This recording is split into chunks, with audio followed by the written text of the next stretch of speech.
Are you tired of the same old pro wrestling? Then check out the amazing action on Powerslam.tv, the biggest indie pro wrestling channel in the world. Get over 4,000 hours of the best pro wrestling events from over 110 of the biggest names in the industry from over 15 countries around the globe. Get your free trial today at Powerslam.tv. The following is brought to you by the Social Suplex Podcast Network. Hey, what's up? This is Jeff Cobb, and you're listening to Keepin It Strong Style. Now, Tanahashi, a labored leap over the top, and he will look to take flight. Jay White slowly pulling himself up, slowly getting to his feet. Ace is high, Ace is high. Wait a minute! Caught him out of midair! Blade Runner! Blade Runner! Blade Runner! 2! He has done it! You see that? You see that? We've got a new IWGP Heavyweight Champion! We've got a new era!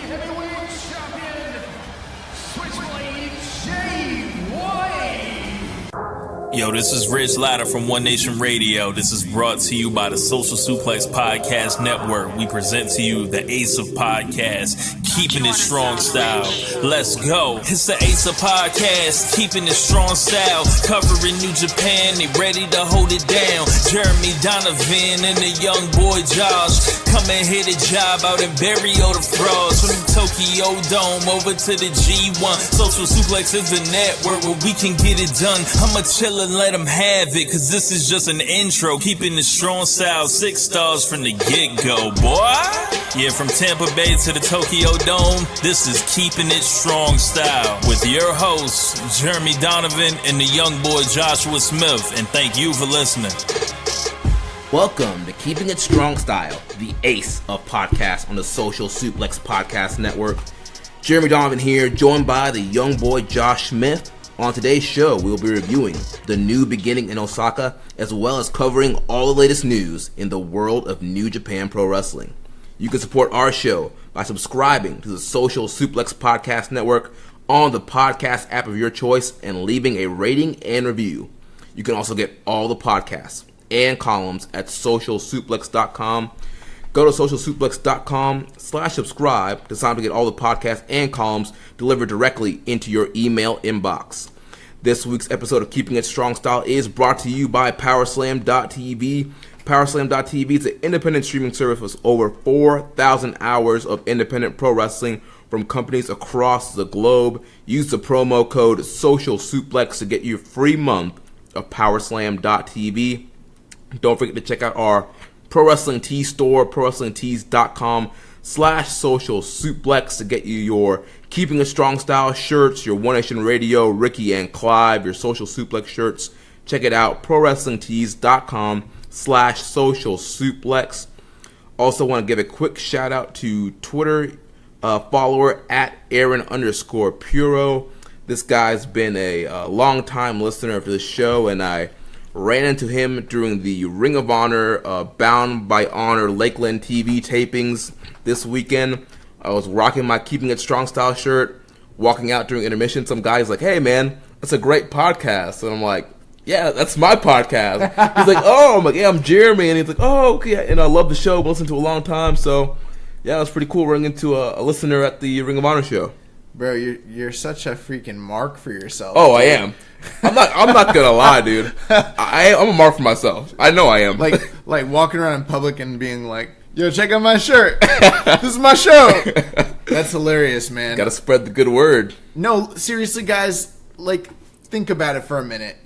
We bring so much positivity and goodness into the radio waves, into your, rides to work, you're sitting there at the job, whatever it is that you do when you listen to this, we brighten that up, we enliven it, and we make things so much better. Not only do we bring you the best New Japan Pro Wrestling podcast in all of the internet, the Ace of Podcasts, we partner with Powerslam.tv to give you a month of free independent wrestling viewing, and We have one of the cleanest designed T-shirts on all of ProWrestlingTees.com.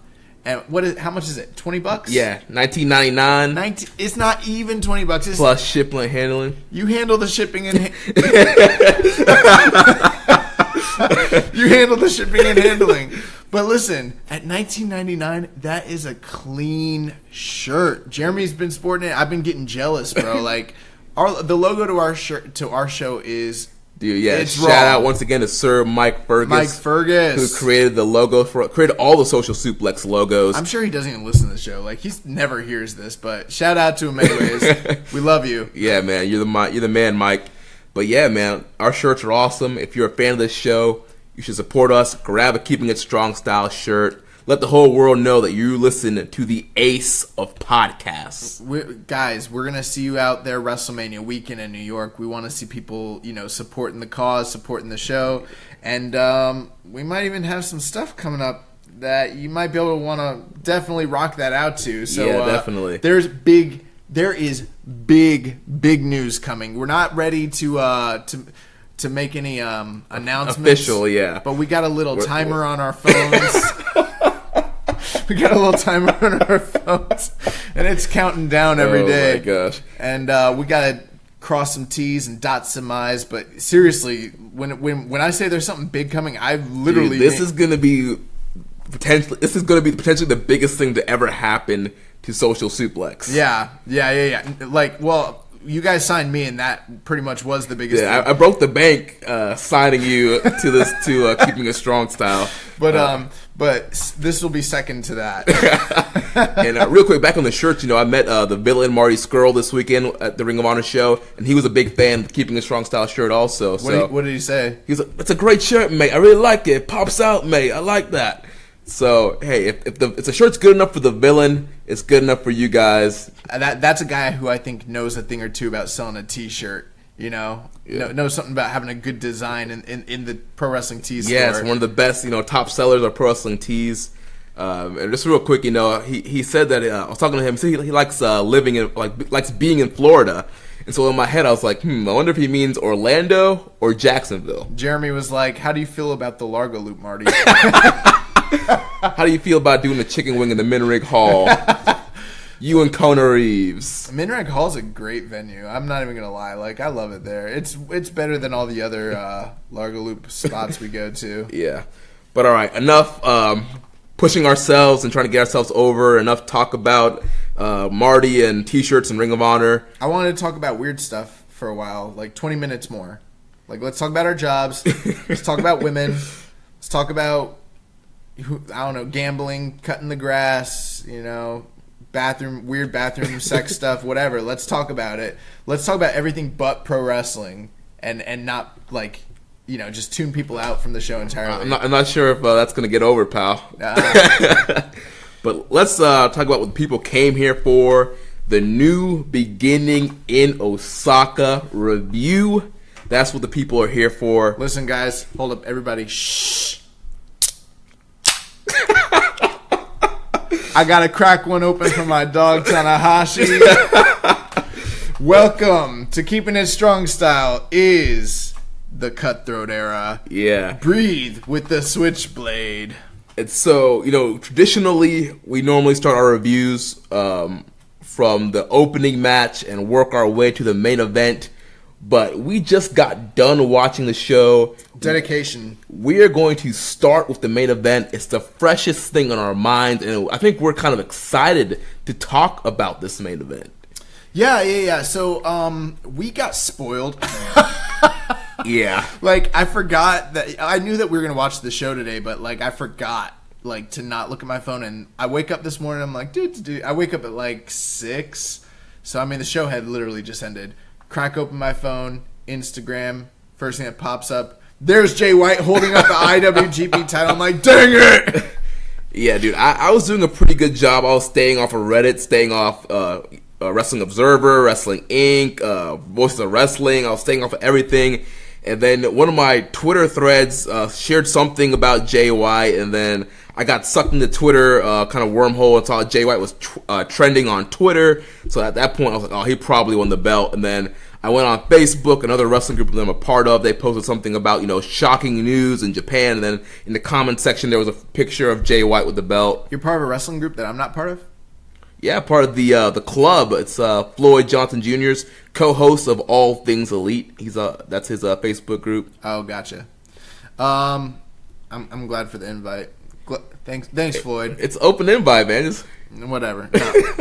No, it's the club. It's not open invite if it's a club. It's private, and I'm not part of the club. I'm an outsider. You know what I'm saying? You're on the edge. I'm gonna have to grab some jeans and a jean vest and be an outsider. But yeah, no. So I had mixed feelings going into this match because I already knew that Jay White was winning, and I didn't know. I mean, I didn't predict this accurately. Obviously, you did, so you probably felt. No, I went with Tanahashi. Did we both go Tanahashi? We both went Tanahashi. Gotcha. I think because we were so focused on the MSG main event. I still am, and we were. I still am. I am too, I'm shocked. But I think we kind of overlooked this match a little bit. I don't think so. I think we were at least last week. If you remember, I was incredibly torn about this. I was not super confident. Yeah, I wasn't super confident. Honestly, I'm not surprised that Jay White won. Yeah, there was a reason they had him beat Okada in the Dome. You know what I mean? And we were like, is it, that they're just trying to establish a new star? And evidently that's exactly what happened here. So these guys come out. I was a little surprised that Jay didn't come out in the all white because it's a big show, but maybe they didn't want to give away, the obvious outcome. Yeah. But Jay comes out. We got the Carnival of Champions, or the Parade of Champions, which was great. And then Tanahashi came out. Luckily, he's kind of fixed his hair. It's not looking as janky and as ragamuffin-y as it was the last few weeks, so that's good. That kind of gave me some hope that he was going to retain here. And these guys proceeded to have what I would consider their best match by far. By far. And maybe I'm not in the majority there. I didn't love their King of Pro Wrestling match like a lot of people did, and I hated their G1 match. So, yeah, I mean, their Wrestle Kingdom match from last year was it was whatever, which basically left me with 3 matches that were fine but weren't blow away and I wasn't super excited about this except for the intrigue of what just what's going to happen. But for the actual in-ring standpoint, I wasn't necessarily expecting blow-away because I thought maybe these are just 2 guys who don't work well together, Yeah. They shattered that conception entirely. This match was great. I thought this match was really, really, really good. Jeremy, what were you thinking here? And take us through it. So like you mentioned, we went to the match spoiled. We knew the outcome, and then some of the Social Suplex guys, they are messaging us throughout the day. Have you guys watched the match yet? What do you think about the match? And they kind of gave their opinions. We have some members. I won't say any names. From the Social Suplex podcasting network, but we got some naysayers, some non-believers, some of those who they don't like dusty old Jay White. You know what I'm saying? And so we get those messages. Oh man, this main event was weak. It was barely 4 stars. We're getting all these messages, and so I'm like, all right. I'm sitting back. I'm like, all right. I don't think they said it was weak. To be fair, I think what you're saying there is it sounded very inferred. It was I was like, what was the match rating? And they were like 4 stars, but they were begrudgingly because Tanahashi put in such a great performance. Yeah. And I'm like, what? So this man, basically you're saying this man wrestled by a doll or something. Yeah, wrestled by himself and brought this man to a 4-star match or whatever. Yeah. But yeah, so then started watching the match, and I'm like, throughout the whole thing, the whole thing was great, dude. I'm liking this match. This match is great. Yeah, dude. There were so many sequences in there that I enjoyed. Tanahashi. I like Tanahashi's early work with the headlock sequences. Yes. And trying to get the early control. Yeah, and both guys did a great job of selling the knee. Obviously going into this match, Jay White had targeted Tanahashi's knee on the Road 2 shows. Yeah. Got him to tap out with the TTO. And so that was the focus. He was working on the knee in this match. During the beginning, Tanahashi did a great job playing defense and keeping Jay White off of his legs, and he was able to work on Jay White's leg. Yeah, Jay tried to powder and kind of control the pace and tempo of the match, but every time he tried to get something started, Tanahashi was, being the ring general he is. But I think really what turned the tide was that Saito suplex to the outside. That was the first, holy crap moment of the match. Yeah. When he Saito'd him right over the top rope. Mm-hmm. And, yeah, from there, that kind of turned things into, okay, the leg is exposed, the knee is exposed, and, Jay White was vicious from there, just, hammering the leg, ramming it into the post, throwing him onto the outside commentary table. Yeah, he did a front suplex onto the commentary table. Tanahashi's knee hit the table. Very vicious stuff. Yeah, attacking the leg, several dragon screws. And then just some other his great offense. I mean, his obviously the Saito suplexes, his flatliner German suplex combo, which is great. Love that. He did a Death Valley driver that looked pretty great. Yeah, I thought Jay White had a lot of really innovative offense. Obviously, we've praised his Saito for a long time, but I mean, this guy was doing a lot of cool stuff, and not just doing stuff, but he was doing it at the right times in the match. And it's not all him. I mean, you have to praise both guys. Tanahashi's selling was just incredible in this match, raising the drama and making Jay White look like $1 million. Jay White had the perfect snarkiness at the right times, just being kind of like a douche to him. Right? This is all you got, Tana? Yeah, this is all you got, Tana? Yeah. Anyone who.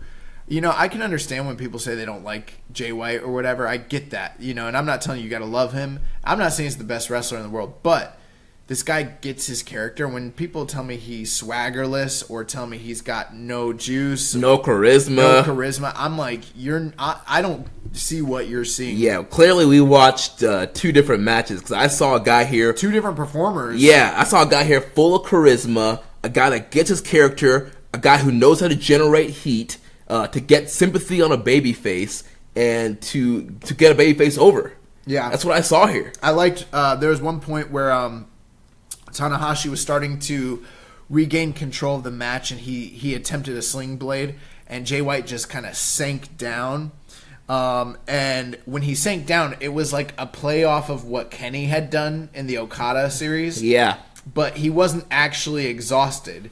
It was just him being like a heel, yeah. Just kind of mimicking and mocking what he had done, but also being innovative and avoiding, and then he has this kind of laugh with devious haha. He has this devious, I outsmarted you, Tana. Yeah, and I love that, and I'm like, this guy's got so much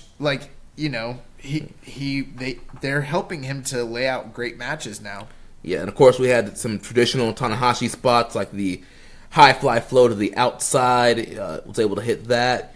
There was one point where he had Jay White in the cloverleaf, high angle cloverleaf for a near submission. Both guys had really close near submissions. The high angle cloverleaf was great, especially at the end of that sequence when it turned into a Styles Clash. Which was awesome. But White was also able to lock in the TTO, which we'd seen him tap Tanahashi out, which is where the move gets its namesake from. Yeah, Tanahashi tap out. Tanahashi was grabbing onto Red Shoes in so much pain. Red Shoes right there, come on, Tanahashi, just give up. And with Tanahashi tapping out to that move on this tour, as well as tapping out to Zack Sabre during the New Japan Cup last year, and then also having that ref stoppage against Suzuki just 1 year ago, it kind of, harkened back to that. And for those of you who aren't aware, Tanahashi doesn't have the greatest, the greatest luck when it comes to Osaka in the New Beginning. He dropped the title in 2012 to Okada. They did a great job recapping that during the pre-match presentation. Yeah, during the VTR. But I believe he also dropped the belt to AJ Styles at the New Beginning a few years back as well. And then, when you look at his IC title run last year with Suzuki, it's all 3 of those matches were in Osaka. So, yeah. Osaka, not a great city for the Ace. But yeah, they were commentating about, a possible ref stoppage, and Tanahashi was just fighting through it. Eventually, though, we got an incredible series of sling blade counters. Like this one sequence where Jay just kept trying to put stuff together, and like Tanahashi right before that, Tanahashi had started killing him with dragon screws, and then started hitting him with all the sling blades, and it's amazing. Tanahashi really can't do that much anymore, and with what he can do, he can get so much. He maximizes everything that he does and can get so much out of it. There's no wasted motion. He puts it right at the right time. Mm-hmm. Dude, Jay White had a great near fall at one point in the match with his old finisher, the Kiwi Crusher. That Kiwi Crusher spot was awesome. Yeah.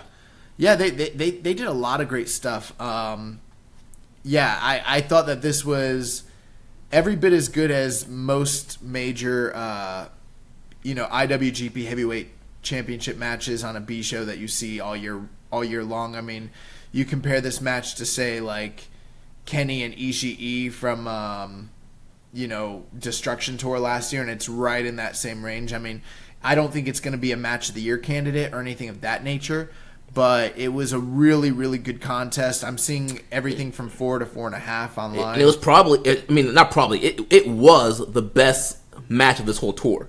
It is the best match of the tour, yeah. It is the best match of the night, too. Yeah. So basically, everything gets to a point where Tanahashi tries to pull ahead of White. Tanahashi ends up getting the Styles Clash, as we mentioned. After that, he tries for a Dragon Suplex, but he has to settle for a Sling Blade. When White looks to counter into a Blade Runner, a second Sling Blade is followed for a near fall. After that, Tanahashi hits Jay White with a Dragon Suplex for an incredibly close near fall. Tanahashi was unable to hold the bridge and maintain it. So at this point, Tanahashi goes up for a high five flow crossbody, and out of nowhere, Jay White just catches it, sets him down, Blade Runner, and that is it. 1, 2, 3, and we have, ladies and gentlemen, a new IWGP Heavyweight Champion. The IWGP Championship. Jay White, is crowned, and it's crazy, bro. Like, first off, it's like the way he's catching people into sling blades is like. You mean the Blade Runner? The Blade Runner. Sorry, yeah. I wouldn't say it's like the RKO out of nowhere, but it's kind of closer to it's so abrupt. You know what it reminds me? It's closer to like the Diamond Cutter. Like he can catch you in any position out of nowhere, and you can't you never know when it's gonna come. Yeah. So it's not like Randy Orton just jumping out of nowhere, but it is closer to like DDP grabbing guys, setting them up, and then bang. Yeah. And that's what it feels like. And I'm like, oh my god, like I didn't expect it, man. Like there were like 30 minutes on the clock, and then suddenly Tanahashi's looking up at the lights right after like pretty much his best like string of offense during the whole match. Yeah, man, dude. Yeah, that Blade Runner, man, just caught him midair and set him in the middle and dropped him, man. I'll tell you, I think that I think the predominant view is this is about 4.25. That's what most people are rating this. For me, I enjoyed this. I think a little bit more than that. I'm 4.5. Dude, I'm 4.5 also, dude. I liked it a lot. I liked the match a lot. I popped several times throughout the match. I thought they told a great story. Both guys work on the knee. Innovative offense from Jay White. Yeah, man, I like this match. Here's what I'll also say about it. I still have reservations about Jay White being the champion. You actually had a great point where you said that this isn't the way you would have booked it. Yeah, I was saying, I would have if I was booking right now, I would have had Jay White win the Intercontinental title, and I would have done like a year of Jay White holding the IC, give him a nice long title reign with the IC, get some more experience wrestling some other guys, and just get him more used to kind of main eventing some B shows with that white strap. And then propel him into the heavyweight title match. See, and I think you're way off base. I think it was a good call to, put the title on a part-timer for 6 months and have it, never be defended. That was the way to go.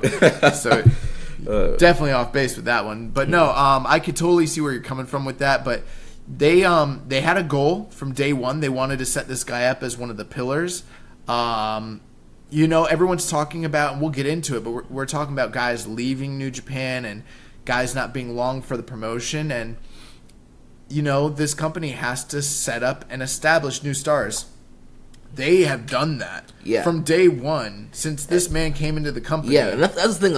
You can't knock this. Like the Jay White arc, literally from his first appearance, has slowly been this build to him becoming a main eventer in New Japan. From the very first time when he came in at, Power Struggle in November 2017 and challenging Tanahashi, all the way till now, this whole big arc, this whole push, was great storytelling and a great gradual build in developing a main event guy.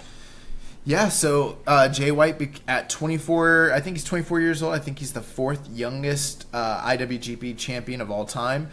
His first title reign, Tanahashi loses the title in his first defense. Yeah. And another crazy thing, 2 years ago in Osaka was Jay White's last match as a young lion. Yeah, he mentioned that during the So it all comes full circle. Returns to Osaka, no longer a young lion, but a main eventer, and now the IWGP champion.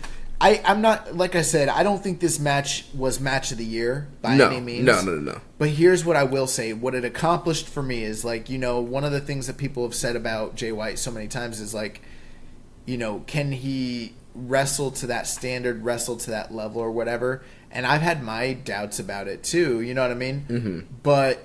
And I love Tanahashi, and I wasn't necessarily sold on the idea, and I'm not entirely still, but I wasn't sold on the idea of Jay White being the IWGP champion already. Mm-hmm. And this match was good enough and entertaining enough that once it was over, I didn't sit there and second guess the decision. Oh yeah. I'm not sitting here now that some of it is wearing off and I'm trying to book, maybe some of that's starting to creep in, but watching him get crowned, watching the moment and everything, there's nothing to me that I thought that once we were spoiled, I thought that I was going to be disappointed and be sitting here being like, dang, they took the title off the Ace, but no, I didn't feel that way. Like, I was in shock with how he beat him, and then I was like, wow, they really did this. And I mean, it's exciting stuff. Like, it's something that is genuinely exciting to me, and I really thought this match was good. Yeah, I think Jay White is really good at robbing New Japan fans, whether that be Westerners internationally or the local fans. He does a great job of robbing the fans of their joys and their desires. Everybody wanted to see Okada win. Everybody wanted to see the Ace prevail, and he just stripped that hope and joy from the fans. And all the fans, they expect this high octane, crazy closing stretch, but he just hits a Blade Runner out of nowhere and ends the match. I'll tell you something. I don't think that this is a perfect comparison, so anyone who hears me make this comparison, please don't shoot me, because I'm not saying that these guys are the same caliber or anything, but probably my favorite wrestler of all time is Ric Flair. My favorite era of his career is the mid-'80s when he was the NWA champion, the early to mid-'80s, before Crockett took over, so when he was still touring. And what I love about those matches is that, not always, but a majority of the time, what would happen is Rick would wrestle these long matches with these incredible babyface, local heroes, the top guy in the territory, and then Rick would freaking roll him up. Like, everybody, we always think that everyone talks about how the figure 4 leg lock is Rick's finish. No, it's a small it's a small package. It's a roll up from behind. Like, those are the moves. It's a roll up from behind, pulling a schoolboy pulling the trunks. Those are Ric Flair's finishing moves. And Rick would literally be getting killed, and then with like 2 minutes left on the clock, roll somebody up and then put him out. And that vibe, the even though it's not exactly the same, in principle, it's kind of the same idea. You've got the hopes and the hype of everyone wanting to see this, this crappy like little heel get beat, this champion that they all know their boy can beat, and then he rolls somebody up and they're gone. Yeah. And that's kind of and then the deflation, and like that's what makes a lot of those early Ric Flair, those Kerry Von Erich matches, those Rick Steamboat matches, those Dusty matches where you watch him and you're like, wow, Rick is really good. That's kind of the same, like, similar vibe I get from like Jay White. When he catch it, like, he'll just catch a guy and it's over. Yeah. And you're like, oh, like, I like it because there's no setup. Yeah. Like, you don't have to wait for him to. I mean, I like a lot of moves where there's setups. I like the Rainmaker. I like the One Winged Angel. I'm not, critiquing that. But there's something to be said about, like, out of nowhere. And you know what? This is going to be great. This is going to be great when somebody finally kicks out of the Blade Runner. Oh yeah, it's going to happen eventually. Because that's going to be he's going to hit the Blade Runner, and you think it's going to be over, and somebody's going to kick out of it, and it's going to make that match, whatever match it is in the future, so much more epic than it already is. Do we have questions about this Oh match? yeah, we got tons of questions about Jay White in this main event. So we'll start with Twitter user at Axscythe. He says, "Do you think it's too soon to put the belt on Jay White? And what do you think of the main event of the G1 Supercard will be? It's been a while. I didn't ask you guys a question. Thanks, and we love you guys." So, do you think it's too soon to put the belt on Jay White? Well, I guess not. I mean, yeah, I've had those thoughts, and then other times I've thought to myself, there have been times where I've thought they've done such a good job building this that no, this is the right time, and if they were going to do it, what better time to do it than now? But then there's other times where I thought maybe he's not ready. I've gone back and forth. I'm not definitive on that. I mean, what are your feelings? So, like I mentioned earlier, I kind of would have liked him to get a little bit more experience and, maybe have an IC title run or something like that. Just get a little bit more seasoning as far as his in-ring work. But you can't argue against the development of his character and the storyline that was laid out literally from day one, like we mentioned. Like the way his story has unfolded and the way he's pushed, I think the timing is right. I will say this though, I don't disagree with you about the IC title run, but I kind of think the U.S. title facilitated that for him, And the other thing, too, is that from day one, he's been poised to be at the very, very top and very, very elite. I mean, 1 year ago, he beat Kenny Omega for the U.S. title. And sure, like, the story called for it to kind of be like a shock upset and kind of out of nowhere. But at the same time, I mean, they've never given us any indication that he's anything lower than a main card guy since he got back, right? Like a top level guy. Yeah, I mean his first program was with Tanahashi when he comes back, right? Then you look at the G1, he beats Okada and Tanahashi in the G1. He beats Okada at Wrestle Kingdom. Like, I mean, logistically, like where else could you have gone with Jay White after beating the ace of your company at the biggest show of the year? Now that we've said all that, as far as is it too soon to put the belt on Jay White? I think that this is fine. I think in a perfect world, could there be a better scenario where maybe you wait longer? Sure. Yeah. Possibly. I don't know, but I don't think it's necessarily a mistake. And if it is, time will tell. With that being said, though, here's one drawback. So you asked us, what do you think about the main event the G1 Supercard will be?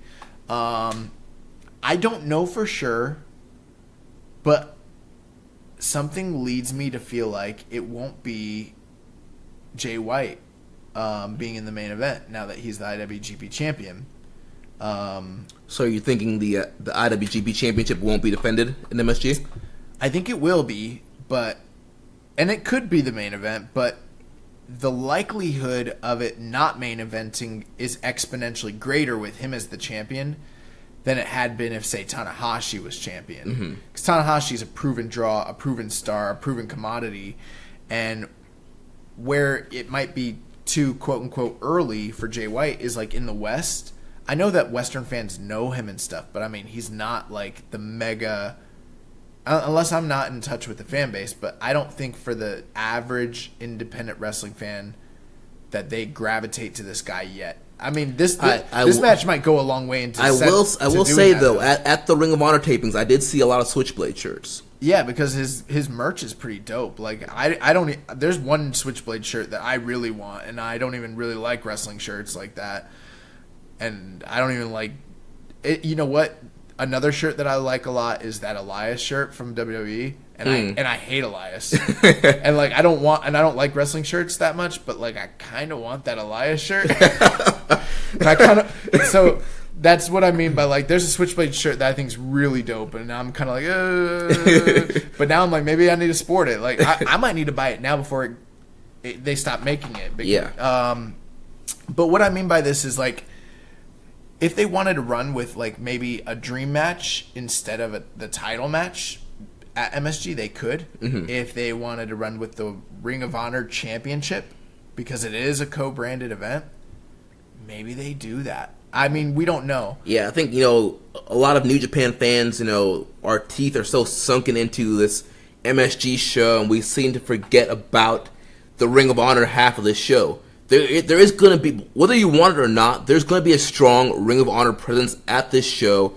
The Ring of Honor World title will be defended, and that's a good point you brought up. With Jay White as a champion, that could give Ring of Honor the leverage or the positioning they need to potentially have a Ring of Honor World title match in the main event, or you set up some kind of dream match between a Ring of Honor guy and a New Japan guy. Now, I will say this, though. Supposing that the IWGP Championship headlines, I've been saying this for a little bit now, and I'm going to keep saying it, and I feel even firmer in it now. I think Okada's winning the New Japan Cup. And I think that the main event will be Okada and Jay White. Yeah, well, that was our next question from Reddit user Seth101793. He's asking, who does Jay White face at MSG in the main event? So yeah, you think it's Okada? I mean I think that makes perfect sense along with the storyline that's going on right now and the whole rivalry between Jay White, Okada, Chaos, and Bullet Club and Sekigun. I definitely think Okada getting another crack at Jay White, especially now he's the champion, makes sense for MSG. Yeah, I agree. We got a question here from Reddit user Jar of Peanuts. With how negatively some people are reacting about Jay's championship victory, I was wondering if people had similar reactions when Okada won 7 years ago, given how similar the situations are. Yeah, so I would say, are people reacting really negatively to this? Honestly, I've kind of been off the internet. You're the wrong person to ask. I was trying to stay off the internet today to avoid spoilers, even though I eventually did get spoiled. So honestly, I really haven't been able to get a consensus of what the larger internet community is really saying. I haven't been on Reddit at all. I have not listened to Super J-Cast yet. I have not listened to Rich Krejci put out a instant reaction on the Patreon side of Voices of Wrestling. Haven't heard that yet. I'm coming into this straight with just what I've watched and just my opinion. So yeah, I have no idea what the general consensus is. I mean, I know that there are a lot of negative reactions out there, just based on Jay White's previous reputation and just what people just don't like Jay White. So I know there's a lot of Jay White hate out there. Yeah, I mean, I'm not on the internet, so I am, but I'm not on the. I'm not on Twitter, so I don't really see what people are saying. So, but I will say this: yes, was there a negative reaction when Okada had beaten Tanahashi? Absolutely, there was. And I mean, you can do your own research. A great resource for this is the what's his name? The guy that makes the videos? Oh, wow! I can't believe I'm blanking on his name right now. I know why. Why do we do this? Like. It's because I haven't seen anything from him in a while. Wow. It's going to come to Showbuckle. Oh, yeah, Showbuckle. There we go. God, what's wrong? Wow. Yeah, the Showbuckle videos detailing the history between Tanahashi and Okada are a great resource for that. But, I mean, you have to also imagine, though, I think that there's not a lot of similarities. If you want me to be honest, I don't think there's similarities at all. Okada and Tanahashi, up to that point, had one match when Okada was a young lion in a showcase match. Okada came back and he looked awful in his Wrestle Kingdom match against Yoshihashi. He was an unknown commodity. And then it was shocking at the time, and people were very upset because Tanahashi was at the top of a 10-match undefeated streak, or defense streak, one of the longest title reigns in history, and he gets beat by this Punk who no one thinks can really carry. I think with Jay White, it's not the same at all. Jay White's a proven commodity. He's been here a year. Whether you like him or love him, everyone knows he can go. If you don't know that, then you're not actually following the product, or you're just biased because, you don't have to love the guy, but, obviously he's a very good wrestler, obviously, especially with this match. So now anyone who wants to criticize him getting this, title, earning this title victory too soon, you might have a point there. Him not being ready, you might have a point there. Like, I'm not telling anybody who has those viewpoints that they're wrong. They might be entirely right, and this might be a big misstep. But one thing, I will refuse to hear the argument that Jay White is a bad wrestler. He's not. He's a great wrestler. We can have a debate all day, like you mentioned, whether or not he's ready to be world champion, whether or not he's ready to be a main eventer. Because like many people, I do have my doubts also, like, maybe, maybe he's not quite ready to be in all of these main events this year. But at the end of the day, he's still a very good wrestler. I'll say this, though. You want to compare this to another, we'll just throw it out there. Like, WWE very rarely will give a young guy a shot like this, you know what I mean, and build new stars. Like, it's pretty, they do it every so often, but it's pretty rare. Yeah. Whereas New Japan does have a track record of building new guys, and sometimes it's out of necessity because people keep revolving out of the company. But they're good at it. They're good at it, and when was the last time a really young guy got pushed in a year to win the belt in WWE at the main event level like this? It's been a long time, right? Yeah, it's been a hot minute. So Jinder Mahal? Jinder was I have heard people comparing this to Jinder, and I don't think it's comparable at all. No, that's ridiculous. Also, Jar of Peanuts asked me that he's been watching 80s and 2000s New Japan. Any Young Boy Certified recommended matches? Yeah. You know what? I'll throw this out there. I think that the match of the 80s is the 19. You're gonna have to clear some time. Give yourself about an hour or a little bit over an hour. But the Heisei-gun versus the Ishin Gundam gauntlet match from 1984 is by far the greatest New Japan match of the 80s. It's maybe even to this day, in my opinion, a top 10 New Japan match. If you want to get a feel for every single style of New Japan Pro Wrestling from the 80s, classic Inokiist wrestling, high-flying, junior style wrestling, technical wrestling, brawling, the shoot style stuff, and, their house style main event level, strong style wrestling. Every single one of those styles is represented in this match in a way that is perfect. You've got to go out of your way to watch that match. If you've never seen it, it's Choshu's Army against Inoki's Army and Fujinami. Do yourself a favor. Watch that match. And I'm sure, as you've been working on, your 80s project, and I'm sure eventually down the line we'll do some kind of special episode or something with all the research and work you've been doing. Yeah, eventually we'll get to something like that. Next question comes from Twitter user at 91 Reasons You Lose. In your opinions, how well do you see Jay White's IWGP Heavyweight Championship reign going? Do you see it being successful? Also, if White as champion, who do you guys predict we will see main event MSG now? Yeah, I think it's going great so far from what I've seen. I think he's carrying the belt with a lot of dignity, and he's a great champion. Yeah, this few-hour title reign has been one of the best few-hour title reigns. Illustrious. No, you know what? I could see Jay White having a lengthy title reign. You know, all the reports and kind of rumors out there is that Jay White is being positioned in the way that Kenny Omega would have been positioned this year.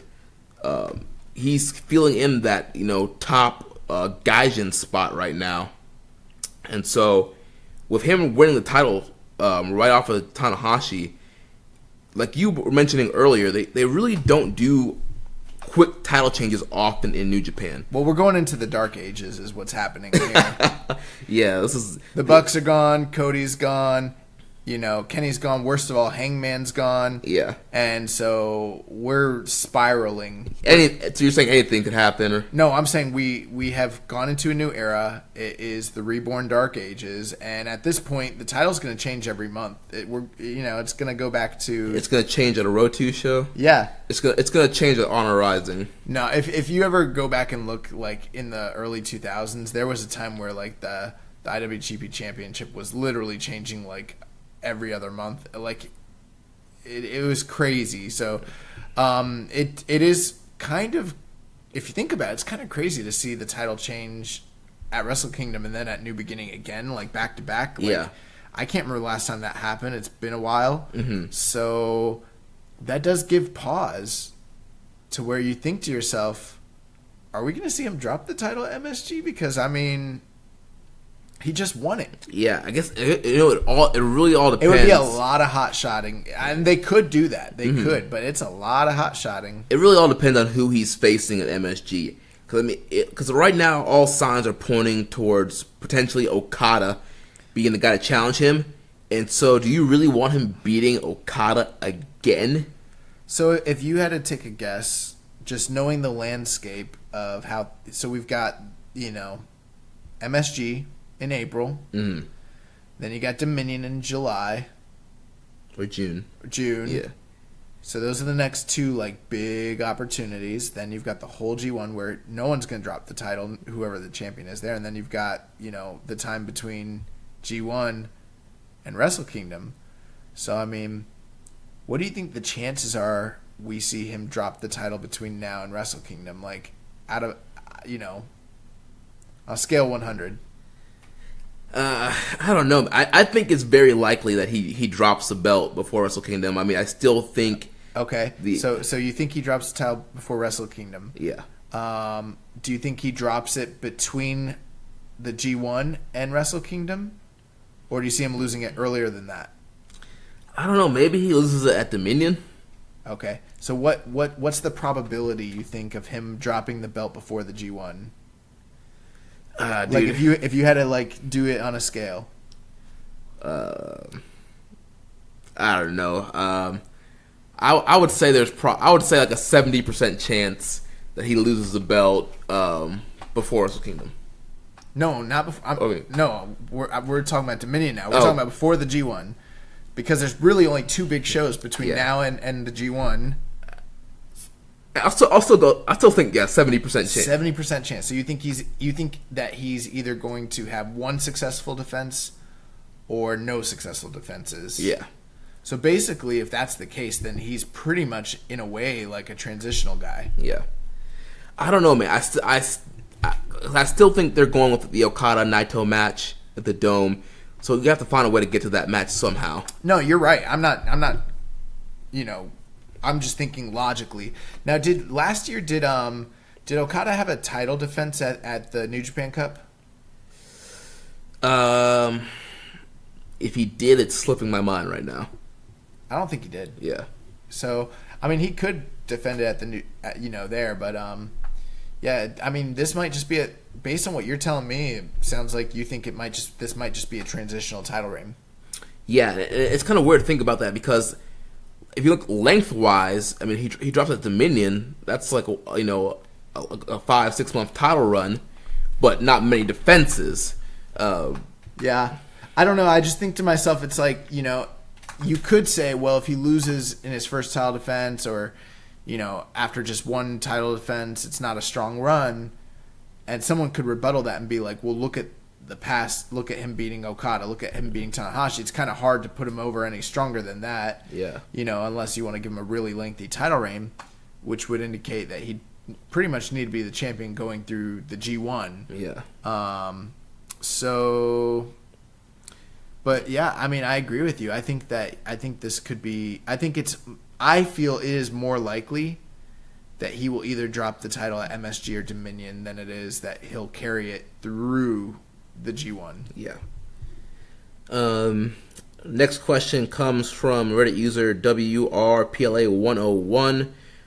With everybody having predictions on who White might face at MSG, does it matter? Because will he actually drop it anyway? Does it not seem unlikely that they switch the belt in consecutive matches after short reigns with no defenses? So he pretty much just kind of talking about that if you've been reading the question. Like we mentioned, traditionally, in the past few years, New Japan does not usually do quick title changes like this. But, we're in a new era.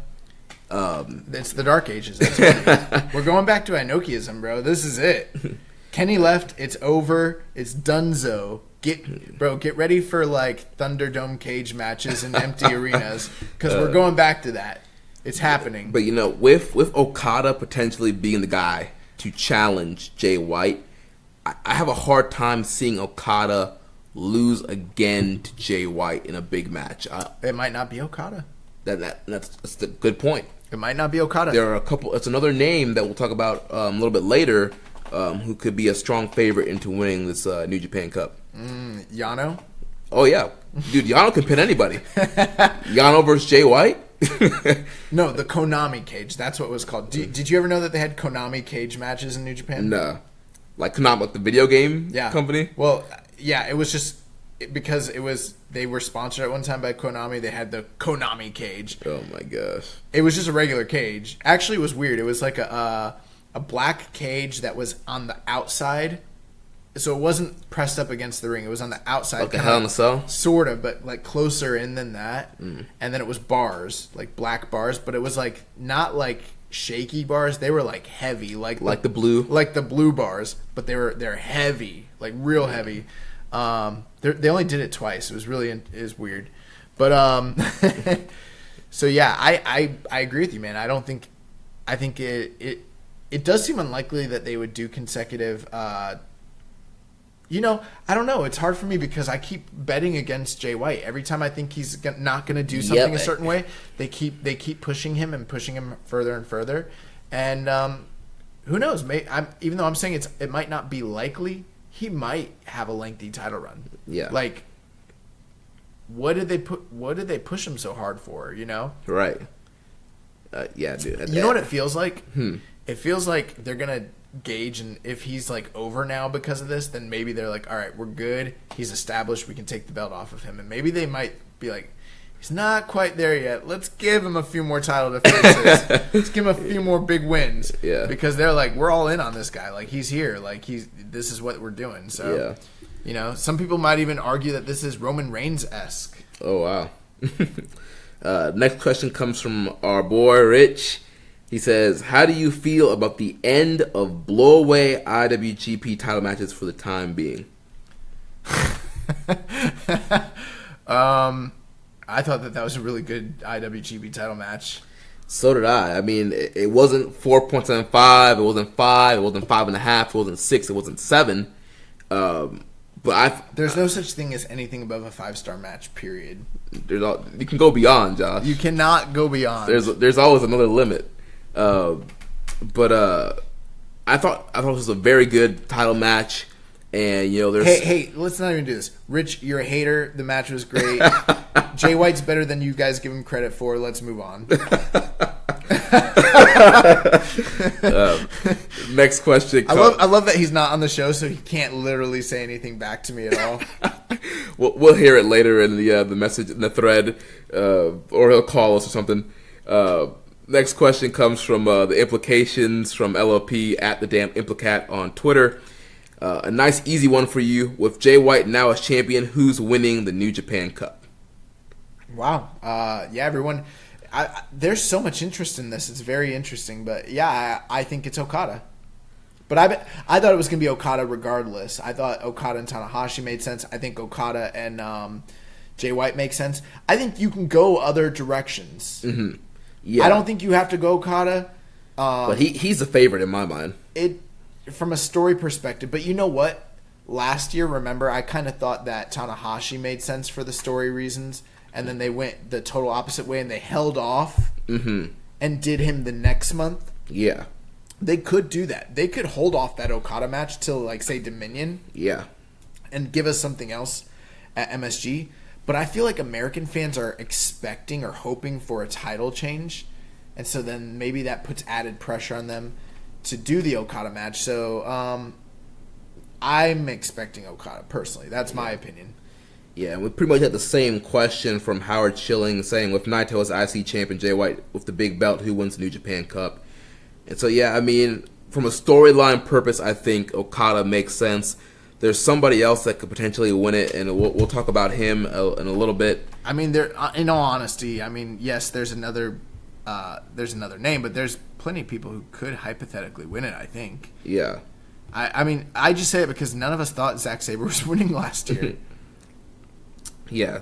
So I think that's pretty much all the questions that revolve around Jay White. Also, speaking of which, Naito was pressing very, very hard to be included in the New Japan Cup. Maybe there's a possibility. I mean, we don't know yet, but it is a possibility that maybe they forego the whole other champions can't be in the tournament sort of deal. Yeah. You know? Yeah. Because anyone who's in the tournament is going to challenge for the IWGP title most likely anyways. So I would like them to get rid of that and put Naito in the tournament. Yeah, that would be an interesting thing to do, to change it up a little bit. He said, in addition, who stands to gain the most from this new era heading into the G1 later this year? Well, I mean... Do we want to hold off that question till later? Is that what you're doing? Yeah, I was going to hold off on that one. Okay, we'll get back to it. We'll circle back on this one. Yeah. All right. So let's run down the rest of this Osaka card. So before that match, we had Kazuchika Okada taking on the Rogue General of the Bullet Club, Bad Luck Fale, accompanied by Chase Owens and Yujiro Takahashi. This was the tiebreaker match. These guys are 3-3 in singles matches prior to this. And, yeah, you know what? Okada does it again. And when I say he does it again, you might be thinking he brings Bad Luck Fale to a great match. No, that's not what I'm talking about. He got the crowd to pop for the shorts again! Dude, literally every appearance since after Wrestle Kingdom 13, the crowd pops every time they see the shorts. On the Road 2 shows, on the big shows, he pulls that little skirt thing off, and the crowd loses their mind when they see the shorts. Every time he pulls that skirt, I pop. If you know what I'm saying. Oh my gosh. But yeah, I thought this was not that bad of a match. I mean, I thought it was better than not that bad. I think it was one of the better Bad Luck Fale Okada matches. It might even be the second best. Yeah. I mean, obviously I liked the title defense that Okada had against him during his previous title run. But, it's funny because this match didn't, to me, it started out really slow and it wasn't really all that great. And then it picked up out of nowhere. It picked up and Okada was able to get so much out of Fale. And, that's the funny thing is people were talking about the Jay White and Tanahashi match like it was this big carry job or something. But I'll tell you what, this was a carry job. Oh, yeah, dude. And I don't even want to just call it a carry job. Something about Okada really brings it out of Fale. And, I almost feel a little bit like I have to eat crow because just last week I was severely criticizing. Oh, me too. We were both burying Fale. And then he comes out here and he puts on, a really, really, really good match. Yeah, well, let's not get it twisted. I mean, this was kind of a smoke and mirrors match. You had Yujiro and Chase kind of running around outside. But I thought it all fit, and I thought it all added. Yeah, they did some great kind of storytelling with the whole big man, small man kind of dynamic. They did the Hulk Andre spot from WrestleMania 3 where Okada goes for the slam, but Fale drops on top of him for the near fall. And just Okada just did a great job pretty much just working around Bad Luck Fale and just getting Fale to do what he needed him to do to have a good match. And Okada hit an impressive that air raid crash neckbreaker thing he does. Yeah, that was awesome. Yeah, so I mean, there were some impressive spots. That was something that like I couldn't believe he got him up for that safely. There's a lot of bumps that Fale took in this match that I was very nervous about.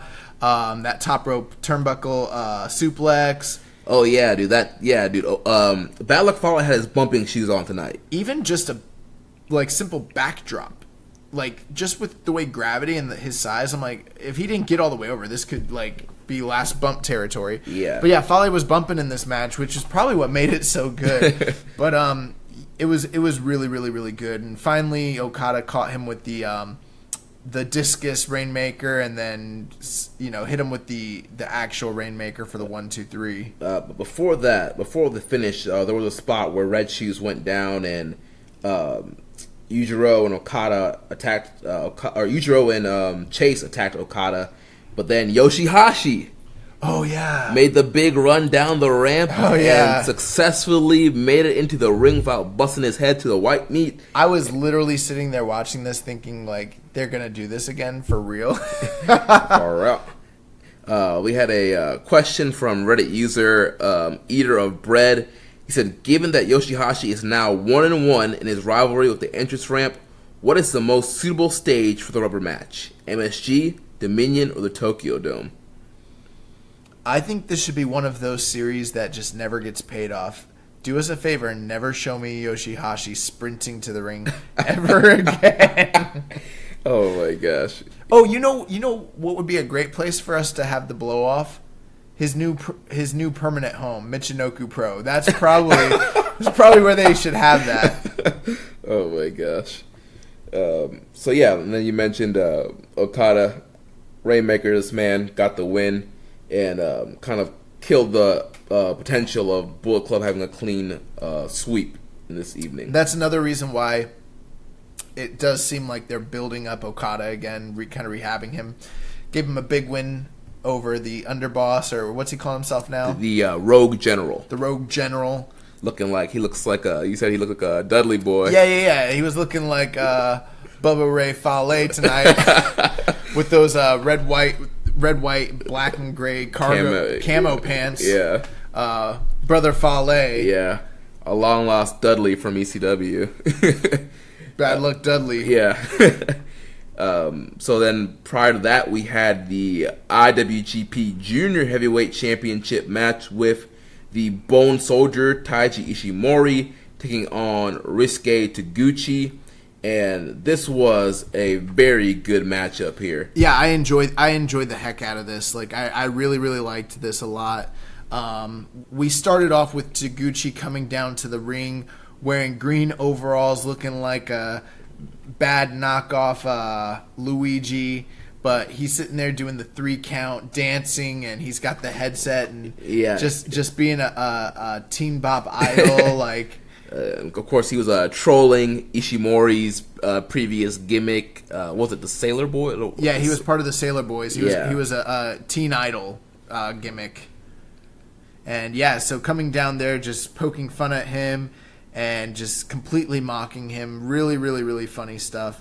And then, once the match got started, though, these guys went out there. They had a heck of a match. Yeah, we got big match Taguchi. He had his working boots on tonight. Yeah. And, yeah, man, this was a great back-and-forth matchup with just the quickness and speed of Ishimori against kind of the antics of Taguchi.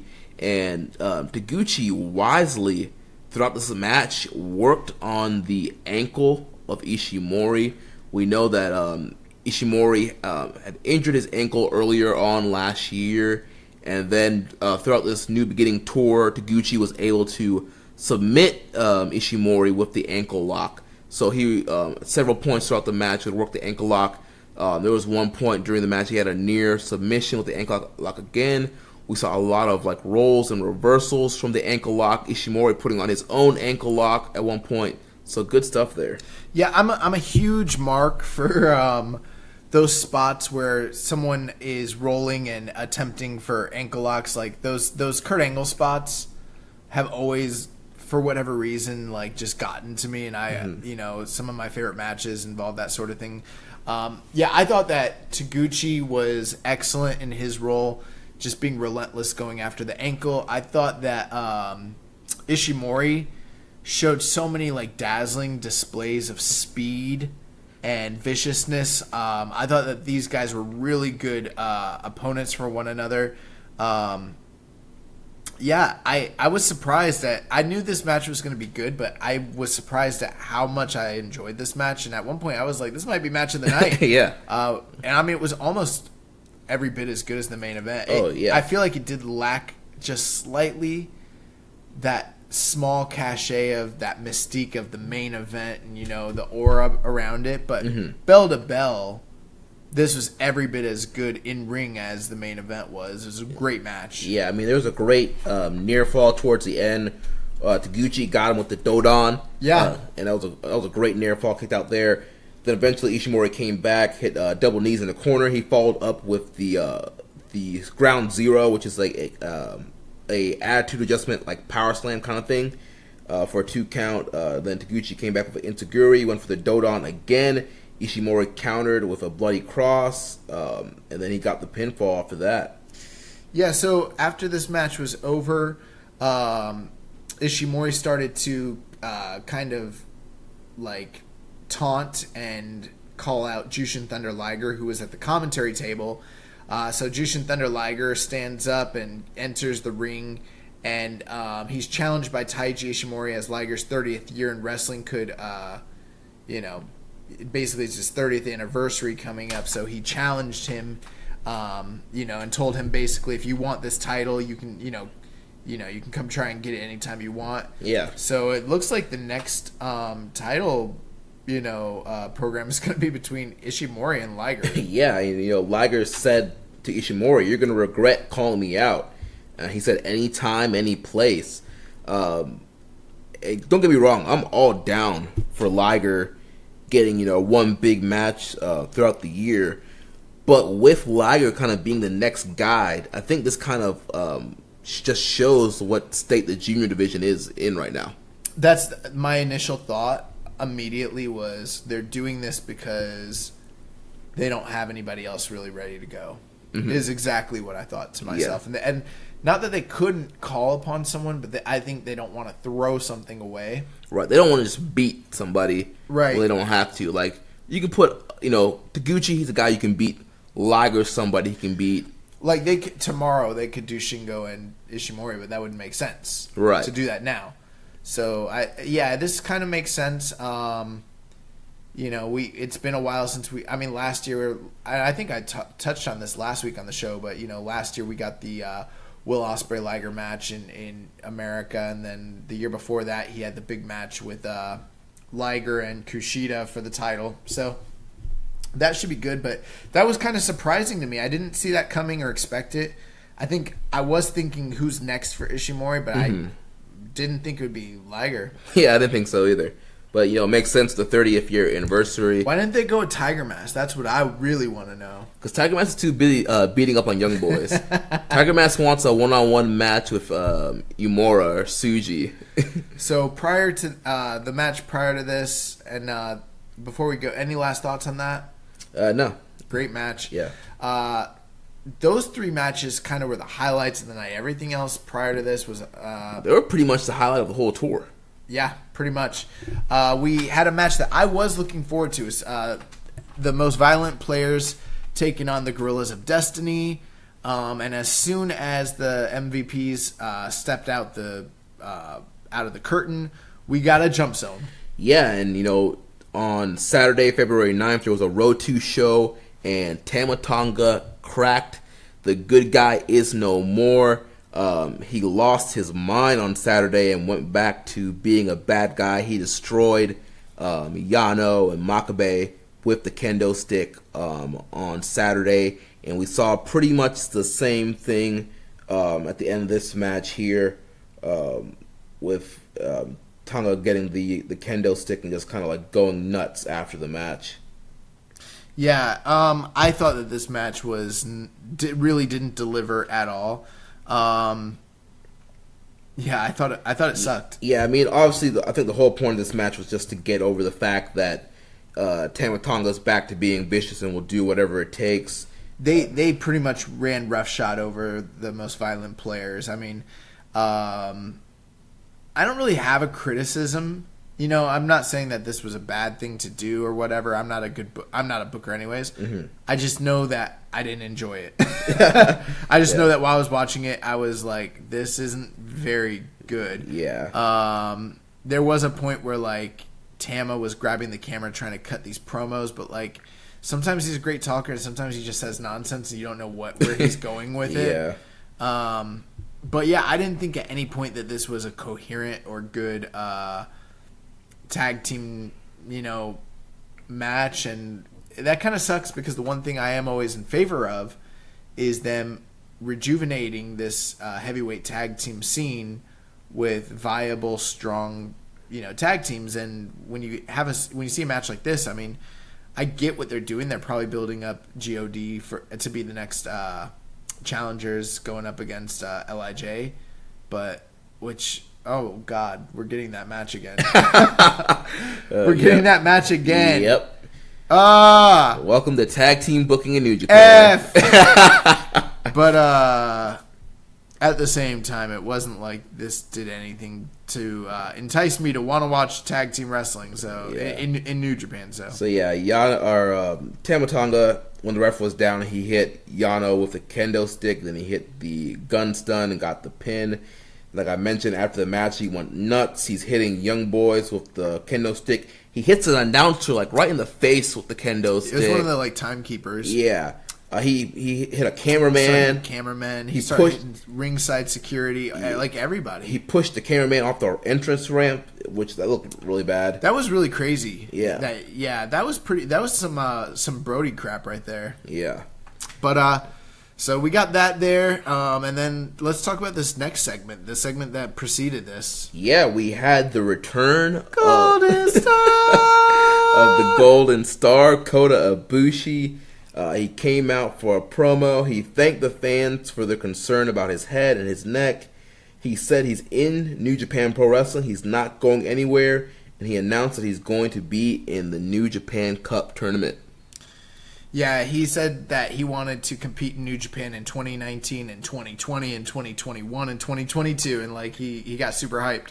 So very, very, very interesting because we'll talk about it in the news, but literally just this past weekend there was rumors flying around and reports that it would not be but just a short near possibility in the future that he'd be wrestling for AEW.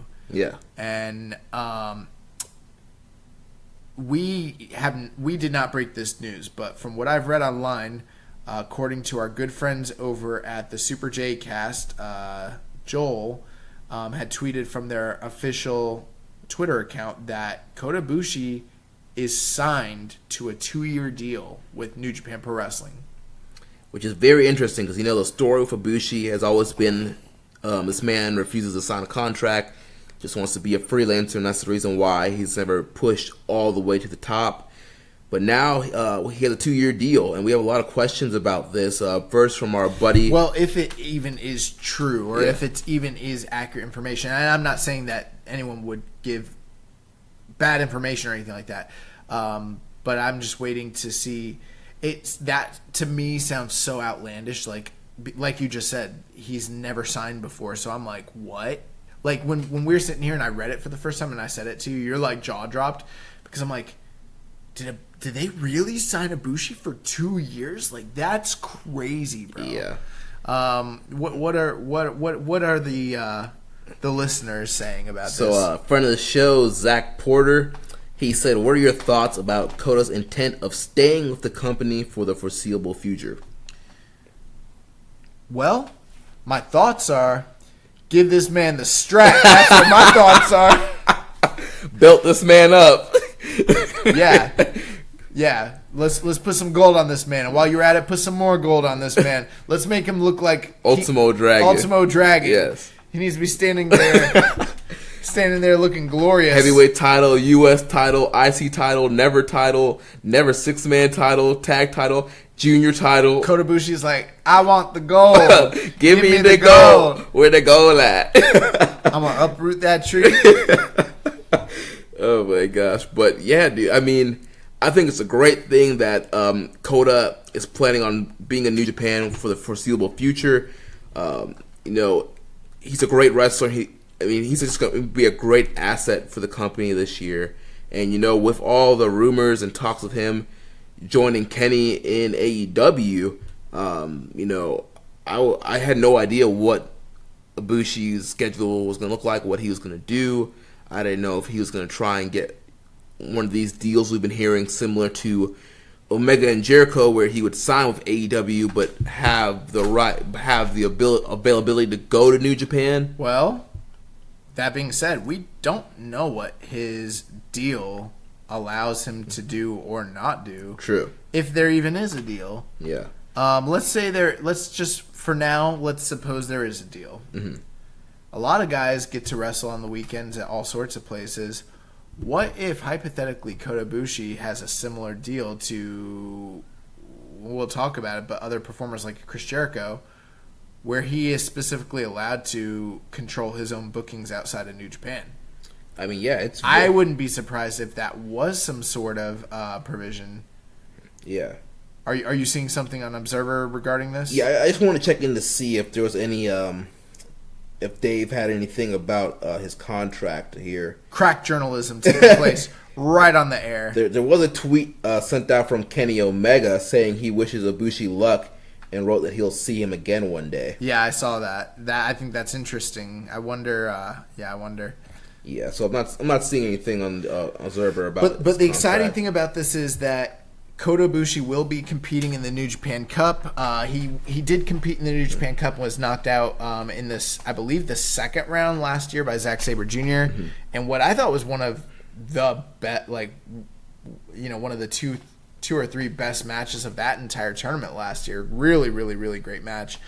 And he has won the New Japan Cup previously, I think back in 2015, 2014? I think... Yeah, 2014? 2015. It was after Wrestle Kingdom 9. And he got that title shot against AJ Styles at Invasion Attack. So he's won this tournament before, and with him signing a deal, there is every possibility that he might be somebody who's capable of headlining Madison Square Garden against the IWGP champion. So two more questions about Kota. One from our boy Muzza. He says, with Ibushi signing a contract, could he possibly be becoming IWGP Heavyweight Champion? I hope so. Kota Ibushi is one of my favorite wrestlers out there, and I think this has always been one of the things in this company that has held him back. Yeah. And him showing them that if it's true that he signed a contract, which I'm sure it probably is, mm-hmm. then he should win the title. Yeah, I mean, the contract situation has been the main thing that's held him back, like he said. So now that he's locked down, why not push this man to the moon? He's still pretty young. He's kind of, he's had his injury, so get him while he's hot and healthy and push this man. Next question comes from Twitter user Kevin Crawford. He says, if Kota wins the New Japan Cup, do you see him challenging Ospreay to get revenge or challenging Jay White to main event MSG? Wouldn't that be such a Kota Ibushi thing to do? Dude, when I read this question earlier, I was like, that would be so Kota Ibushi. Oh my god, they better not do that. To win the New Japan Cup and be like, Jay White, no, I want Will Ospreay. I want the Never belt.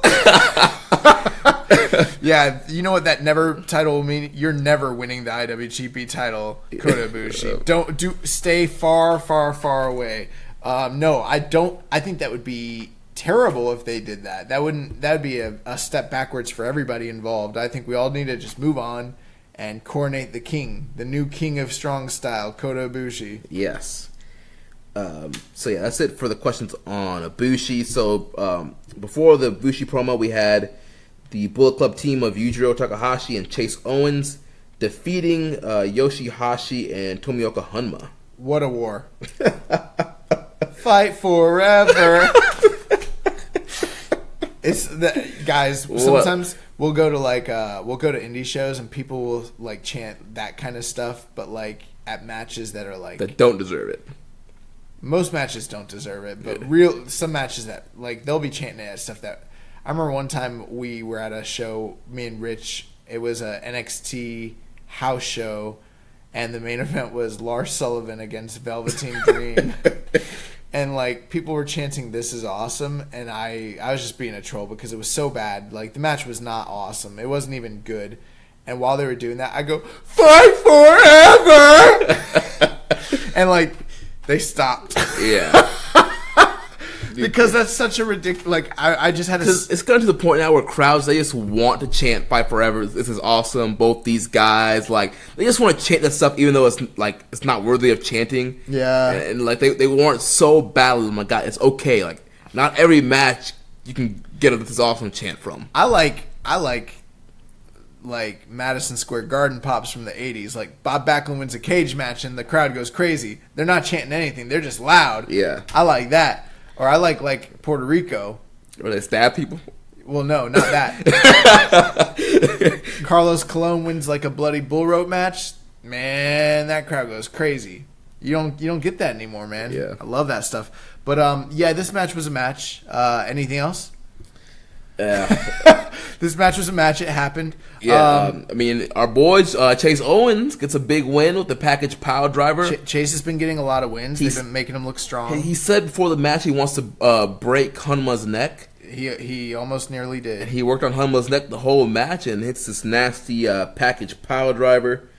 So Owens and Yujiro, they've been picking up quite a few wins throughout this tour. Yeah. So then prior to that, we had Tetsuya Naito, Bushi, and Shingo Takagi defeating the team of Taishi, Kanemaru, and El Desperado. So this was sort of the remnants of what was left over of the big feud between these these three-man teams. Naito and Taichi, and then LIJ and Suzuki-gun in the junior division. This was fine. I mean, we got a lot. I mean, if you watched any of their matches on this tour, you kind of know what you were getting here. The main thing is LIJ is just such a cohesive unit when they work together. And, I mean, especially the new wrinkle in their game, having Shingo, he's like a secret weapon, and he's just so vicious. So much of these LIJ multi-man matches that feature Shingo have been all about getting Shingo over. Yeah. He always ends up being the star and looking the best. Do you think it's about getting him over, or the fact that he's just such a compelling competitor performer that maybe it's not even, I don't know, sometimes I wonder, like, maybe the matches aren't designed that way. Maybe he's just that good that they can't avoid him being, like, showcased. True, yeah. Like, he's like, I'm going to get my stuff in. I'm going to pump bomber you. Like, yeah, he's freaking awesome. Eat this last of the dragon. Yeah. So yeah, and so basically, we pretty much got a pumping bomber from Shingo, a Destino from Naito, and we got the W on Kanemaru. It was a pretty decent match, but nothing that was mind blowing or that was different from what we'd seen on this tour. But this was pretty much the tail end of the feud that we've seen between these guys. I think that the issue between Suzuki-gun and LIJ is done. But what was really interesting was after the match, we had an appearance from Sho and Yo. Yeah, so they came out on the ramp and they attacked Shingo and Bushi, and they jump zone. Yeah, we got two jump zones on this show. They pulled the tag belts away from them and ran down to the ring. And Yo cut a promo and announced that Roppongi 3K, the next challengers for the IWGP Junior Tag titles. Fujin and Raijin, baby. And eventually Bushi and Shingo got back to the ring, and they had a little exchange, and So it looks like this is going to be official for whenever the next tour is going to be at some point. We've been building to this for a while, especially the stuff with Sho and Shingo. Mm-hmm. So I'm looking forward to that. Although it was Osaka was really booing Sho and Yo. Yeah, they got a lot of heel heat. Yeah, they did not like them attacking LIJ whatsoever. Yeah. Got a question here from Reddit user WRPLA101. With the Best of the Super Junior Finals being such a big venue this year, will they book through the tournament to build a mass versus mass match between Bushi and Despy for the undercard? Would this kind of attraction help draw in addition to the final match itself? That's a great idea. I know that they've we didn't really touch on it here, but we mentioned it last week. But yes, you're right. They continue to mention it on commentary, and it continued to be a major component of the matches between these guys. All the way this match that we just mentioned, as well as the match that they had, a few nights ago on the road to New Beginning. So, could they hypothetically save that and do that as part of the Best Super Juniors? Yeah, I mean, I don't see why not. That might be exactly what they do. Yeah, I mean, it's not going to hurt. Why not? I mean, it could be a great little addition to the tournament. Yeah, well, what he's saying is once the tournament's over, you do it as part of the finals. Yeah, the final night. Yeah, that would be. I think that's a really smart idea. Yeah, you should be booking, man. Gato, call this man up. And then one more question about Naito here from Muzza. He says, "Who do you see challenging Naito for the IC title?" I don't know. Yeah, honestly, at this point, it's. I really can't think of who would be next. Maybe do you go back to Zack Sabre Jr.? That's the first name that popped into my head as well. But I'm hoping that they do something different and just kind of get away from that entirely. I just don't know who's next. They haven't teased anything. They haven't had him involved with anybody. And I think we're waiting to see what happens with the New Japan Cup. Yeah. I think that's the main thing. Yeah. And then a question from Jai Bryan. He said, "What's next for Suzuki-gun? They're at rock bottom, and Taichi put out a tweet that said it's time for him." Why are you reading Taichi's tweets? He's done. This guy's a jobber. He's just a guy now. No, they're not at rock bottom. I mean, this is kind of what happens with them. They're never at the top. They're never at the bottom. They're an upper mid-card heel faction in this company specifically. So, I mean, what's next for them is they're going to terrorize some people and win some belts. That's what's next for them. Yeah. So that brings us to the match prior. We had LIJ, it's Evil and Sonata defeating the team of Shota Umino and Yato Yoshido. Yeah, I think Yato Yoshida and Umino earned this honor by picking up a great win on the road to New Beginning by defeating Yota Tsuji. Yeah, Tsuji and Tenzan in a tag match. Umino busted out his fisherman suplex once again and got the pin on Tsuji. And so as a reward for that, they're like, you have to face the most accomplished tag team in all of New Japan Pro Wrestling. Have at it, young boys. So yeah. This was fine. Nothing bad here, but it's kind of what you'd expect. Evil and Sonata kind of took it easy, while the Young Lions worked really, really, really hard. Mm-hmm. And we got your standard 3-star match. And I mean, nice little gentleman's 3. They hit Umino with the Magic Killer, and Sonata gets a pinfall. And then to open the show, Suzuki-gun, Minoru Suzuki, Takashi Iizuka, and Taka Michinoku taking on the team of Hiroyoshi Tenzan, Satoshi Kojima, and Jushin Thunder Liger. With Takashi Iizuka retiring in about 10 days' time, thank God. Yes. Everyone's talking about, this countdown clock on Kenny's watch. I'm talking about this countdown clock on Iizuka's career. That's the real countdown clock I'm worried about. Let's get this man out of here. Yeah. But yeah, this match wasn't great. And Tenzan comes out, and he's wearing a T-shirt from the Dark Ages, commemorating his former team with Takashi Iizuka. Throwback. Throwback Thursday, Throwback Monday. But yeah, basically this match started with a hilarious jump start where Iizuka put the boots to Tenzan, and it was so funny. Like he barely put the boots to him, but yeah, it was really funny. But the match wasn't anything special. I mean, it was. Yeah, they came on to the end where Suzuki was getting ready to hit Tenzan with a chair, but Iizuka stopped him, and the crowd popped, thinking that Iizuka was gonna save his friend, but Iizuka turned around and hit Tenzan with the chair. I want to put him down. Yeah, so that got the DQ. And after the bell, Iizuka gave the Iron Glove on Tenzan and Liger, and him and Suzuki ripped up the shirt. Yep. So that is the complete review of the New Beginning in Osaka. And Jeremy, what were your thoughts overall?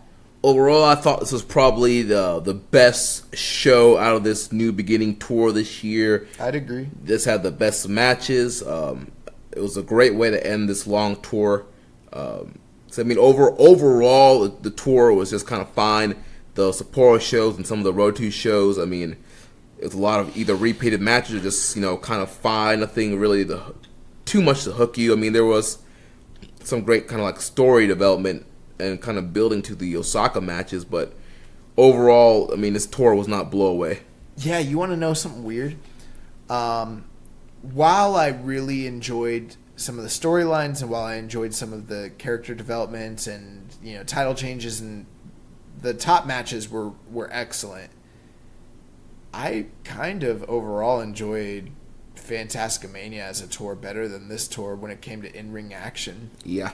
And that's not normal for me when it comes to New Beginning. I generally like New Beginning more because it's, more canon than Fantasticmania is. But yeah, this year things were just a little bit off. And yeah. I understand there's a lot of upheaval, a lot of change that's taken place. New Beginning isn't ever necessarily like a blowaway tour to begin with. It's always that kind of in-between time, and things really don't start to ramp up until, say, like New Japan Cup anyways. Mm-hmm. But this was a more disappointing New Beginning tour than the last 2 or 3 years. So very, very interesting stuff. I thought that this was a good show, but again, not a great show. The only thing that saved it was those top 3 matches. Yeah. Without those top 3 matches being as good as they are, and they're very good, this would be a nothing show. Yeah, this would have been almost like a Road 2 show. Less than that. Like, Yeah. It was nothing. Yeah. It was nothing. But yeah, the top 3 matches, Ishimori and Taguchi, really great. Fale and Okada was better than it had any right to be. And then Jay White and Tanahashi was just excellent. Just excellent stuff. Yeah, and screw you, Rich. Dusty old Rich Latta. Let's circle back to Howard's question. Rich Latta, you can go to hell.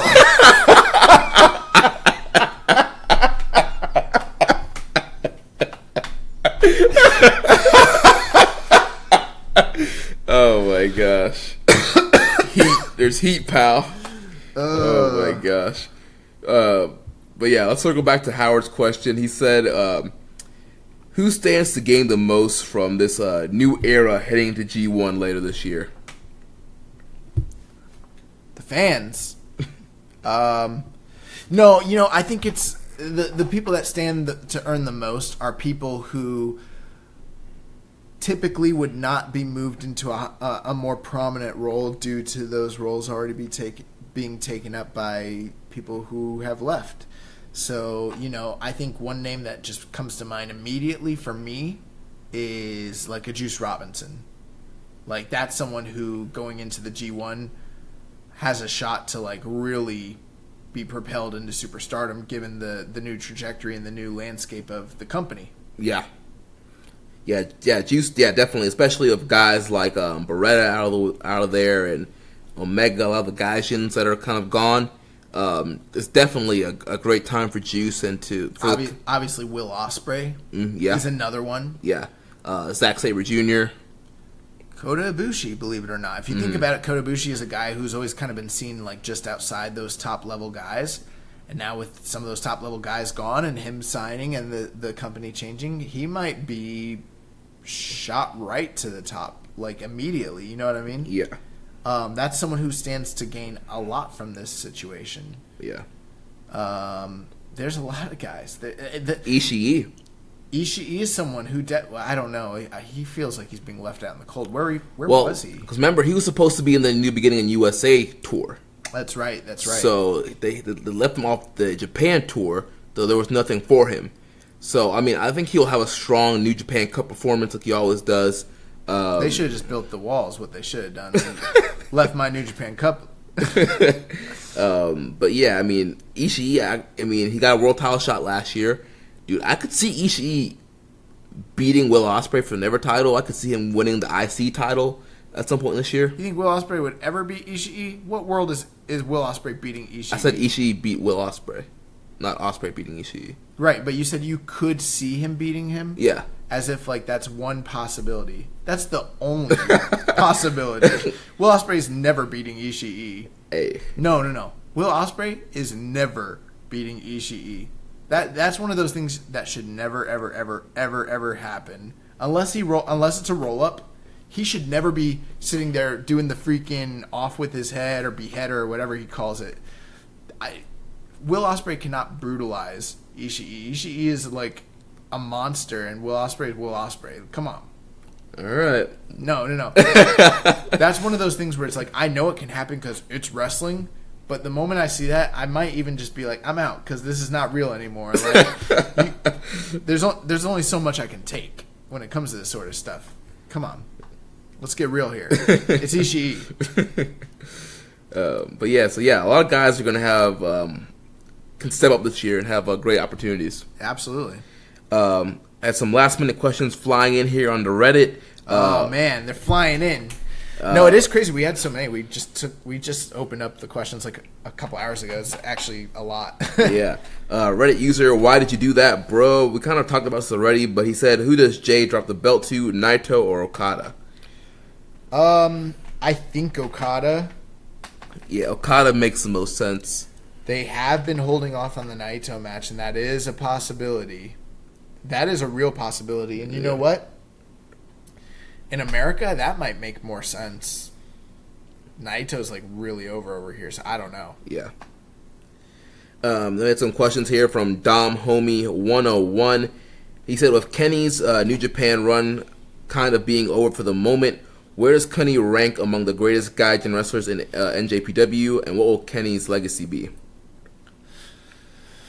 Whew, that is a tough question.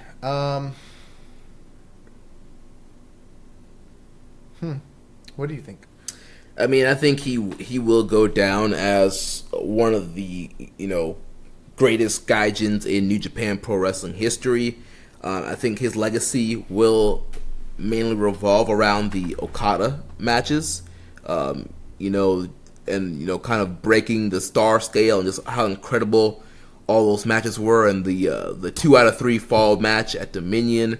So his G1 performances, I mean, yeah, man, he's gonna go down as literally one of the best bout machines of New Japan. Yeah, I mean, Kenny is the only Gaijin to have ever won the G1 Climax. He is the only Gaijin to have headlined Wrestle Kingdom or any January 4th Tokyo Dome show on 2 occasions at all. Did he do that back-to-back? No, he did it. No. Even still, like, just doing it twice in general, huge deal. The business that he did in his big Tokyo Dome matches with Okada, with Chris Jericho, and then with Tanahashi, that kind of 3 to 4 year run, I think from a business standpoint, I can't think of too many Gaijins that ever had sustained prolonged success in New Japan like Kenny. So when you think about business, when you think about legacy, you got to put him up there with, your top Gaijins. And I mean, off the top of my head, I mean, he's got to be up there with Big Van Vader. Oh, yeah. He's got to be up there with, like your Brodies. I mean, if you think on the All Japan side of things, I think the Funks might have had a longer period of success, but Kenny has been successful and instituted in Japan going back to the DDT days. We're talking about over a decade. We're like 12, 13 years, something like that. Not only that, but like changing the work rate style for the heavyweights, changing the perception of gaijins in New Japan, broadening their fan base, not just from like drawing buildings, but also drawing eyes to the product, drawing attention to them. There is a very compelling and strong argument that you could make that Kenny Omega is the single greatest gaijin performer and maybe most successful performer in New Japan Pro Wrestling history. The one kind of knock is that he never really did ever have a very successful title reign. Yeah. He never had, like, he always wanted to be the ace, and he never really was the ace. You know what I mean? Like, even when he held the title, it kind of felt like he wasn't the main focal point of the company at that point. Mm-hmm. But I don't know that any gaijin really ever has been. So it's sort of like Kenny's gotten closer to the mark than anybody else ever really has. So that's the one. But the thing is, I feel like if Kenny had stayed, that was available for him. Like, if Kenny stayed and Kenny wanted to continue to work in New Japan, and he could have just stayed in Japan and been made and just done Tokyo Dome after Tokyo Dome after Tokyo Dome like that. He could have easily done that. Mm-hmm. So it's at this point, it kind of feels like a question of what could it have been if he'd stayed, is what it sort of feels like. And we don't know. He might come back. We don't know what's next. But I think right now his legacy, quote unquote, is kind of secure. I think that one wrinkle is kind of like, the one wrinkle against it is like he never was like the true ace. And with how talented he was and how successful he was, it seemed like that's what he should have been, even though he's a gaijin. Yeah. So that's what I think anyways. Then another question from Dom Homie. He wants to know, where does Tanahashi go after losing the IWGP Heavyweight Championship? Home. Oh, man. You know what I'm going to do? I'm going to grab the episode from last year after he lost to Suzuki, and I'm just going to grab some sound clips, and I'm just going to insert them right here, talking about this man has no knees, this man has a torn bicep. It's time for him to go home. It's time for him to rest Get some rest. Come back. Take time off. Please. Please, Ace. Oh, man. I really don't know what's next for him, but... I mean, I wouldn't be surprised if he enters the New Japan Cup. I won't be surprised if he enters the New Japan Cup either, but he should not really be... I think he should just take some time. Well, New Japan Cup's not till March. He can take the rest of February off.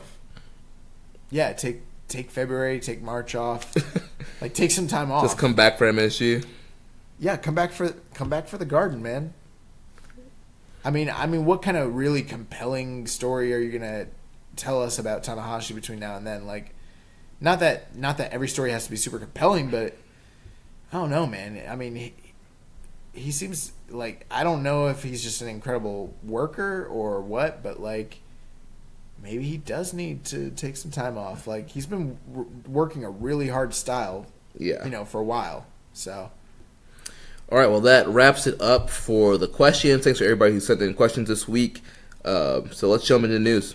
Yes, and Young Boy is bringing the news to you once again. I want to give a shout out to Jeremy for the past few weeks, and it's been longer than the past few weeks. Probably been like past couple months. Jeremy's kind of been like pulling double duty and like collecting the news and also doing a lot of the other things to the show. So I figured I'd help him out and kind of alleviate some of that load. So the news coming from the Young Boy once again. Brought to you by the Young Boy. So I know that we have another show. If you haven't checked it out yet, check out All Things Elite on the Social Suplex Podcast Network, our newest show covering all things elite, as the name suggests. and they're doing a great job going really in depth talking about what's AEW? All Elite Wrestling. AEW. But we got some news. So I know we're not going to be talking about them too much, but this stuff is pretty relevant. So this past Thursday, AEW had their Double or Nothing rally in Las Vegas. Jeremy was in here waiting with bated breath like a kid on Christmas morning waiting to open up his presents. He was super excited. Yes, sir. Just marking out. Yes, sir. But so they had the Double or Nothing rally. They made a bunch of new signings, a bunch of new announcements. They announced the dates for the big show. But some of the stuff that I thought was relevant that we need to touch on. So along with that rally, they released a bunch of pre-ticket codes, right? Pre-sale codes, yeah. Pre-sale codes. And how many did they get back? Like the requests were incredible. As of Thursday, after the codes the option was released, I think they had 12,000 or something like that requests. And they're in the MGM Grand, so it's they're only doing 17,000 tickets, 14. I think they scaled it for 14. Yeah, so it's they had enough pre-sales to where it's oh wow, this thing's gonna sell out. Mm-hmm. Well, the tickets went on sale today. The show sold out in 26 minutes. And this show does look like a heck of a show. Best Friends have been signed. A bunch of other talent. Aja Kong was announced for to be part of the show. The Lucha Brothers made an appearance. They officially signed Pac and Hangman Page. It looks like an incredible show. But one of the things that was obviously it's been building for a while. We've been wondering, and it was made official. Kenny Omega has been signed with All Elite Wrestling. Yeah, so everybody was kind of wondering where Kenny is going. Is he going to WWE? Is he going to stay with New Japan? Is he going to sign with AEW? And he signs here with AEW. It's also revealed that he is the fourth executive vice president. So him, Cody, and the Bucks are all executive VPs. He did an interview with Wrestling Observer Radio after the press conference with Dave Meltzer and Garrett Gonzalez, and kind of talking about the whole decision process and all he went through and making his mind up. And one of the key highlights that he mentioned in that interview is his contract. His contract is set up where he can take New Japan dates, but like he said, just because the option is there doesn't mean that New Japan is going to take it. So pretty much it's really up to the ball's kind of in New Japan's court right now if they want to use Kenny in the future, but the option is there. So the interesting thing with all this, I'm going to jump back just a bit. When Kenny was doing his speech and his announcement, you hear the music come on, and immediately Chris Jericho comes out, makes a beeline to the podium. No words, no anything, just decks him in the face. He's just like, run it, and he's with the smoke 100%. They start brawling. Kenny steals his hat, his fedora, and that pretty much seals it that one of the main major matches, maybe the main event of Double or Nothing, Kenny versus Alpha versus Omega 2 in Las Vegas. I did say a while back, not on this show, but privately, that I was like, if I was doing that show, that's what I would run as my main event.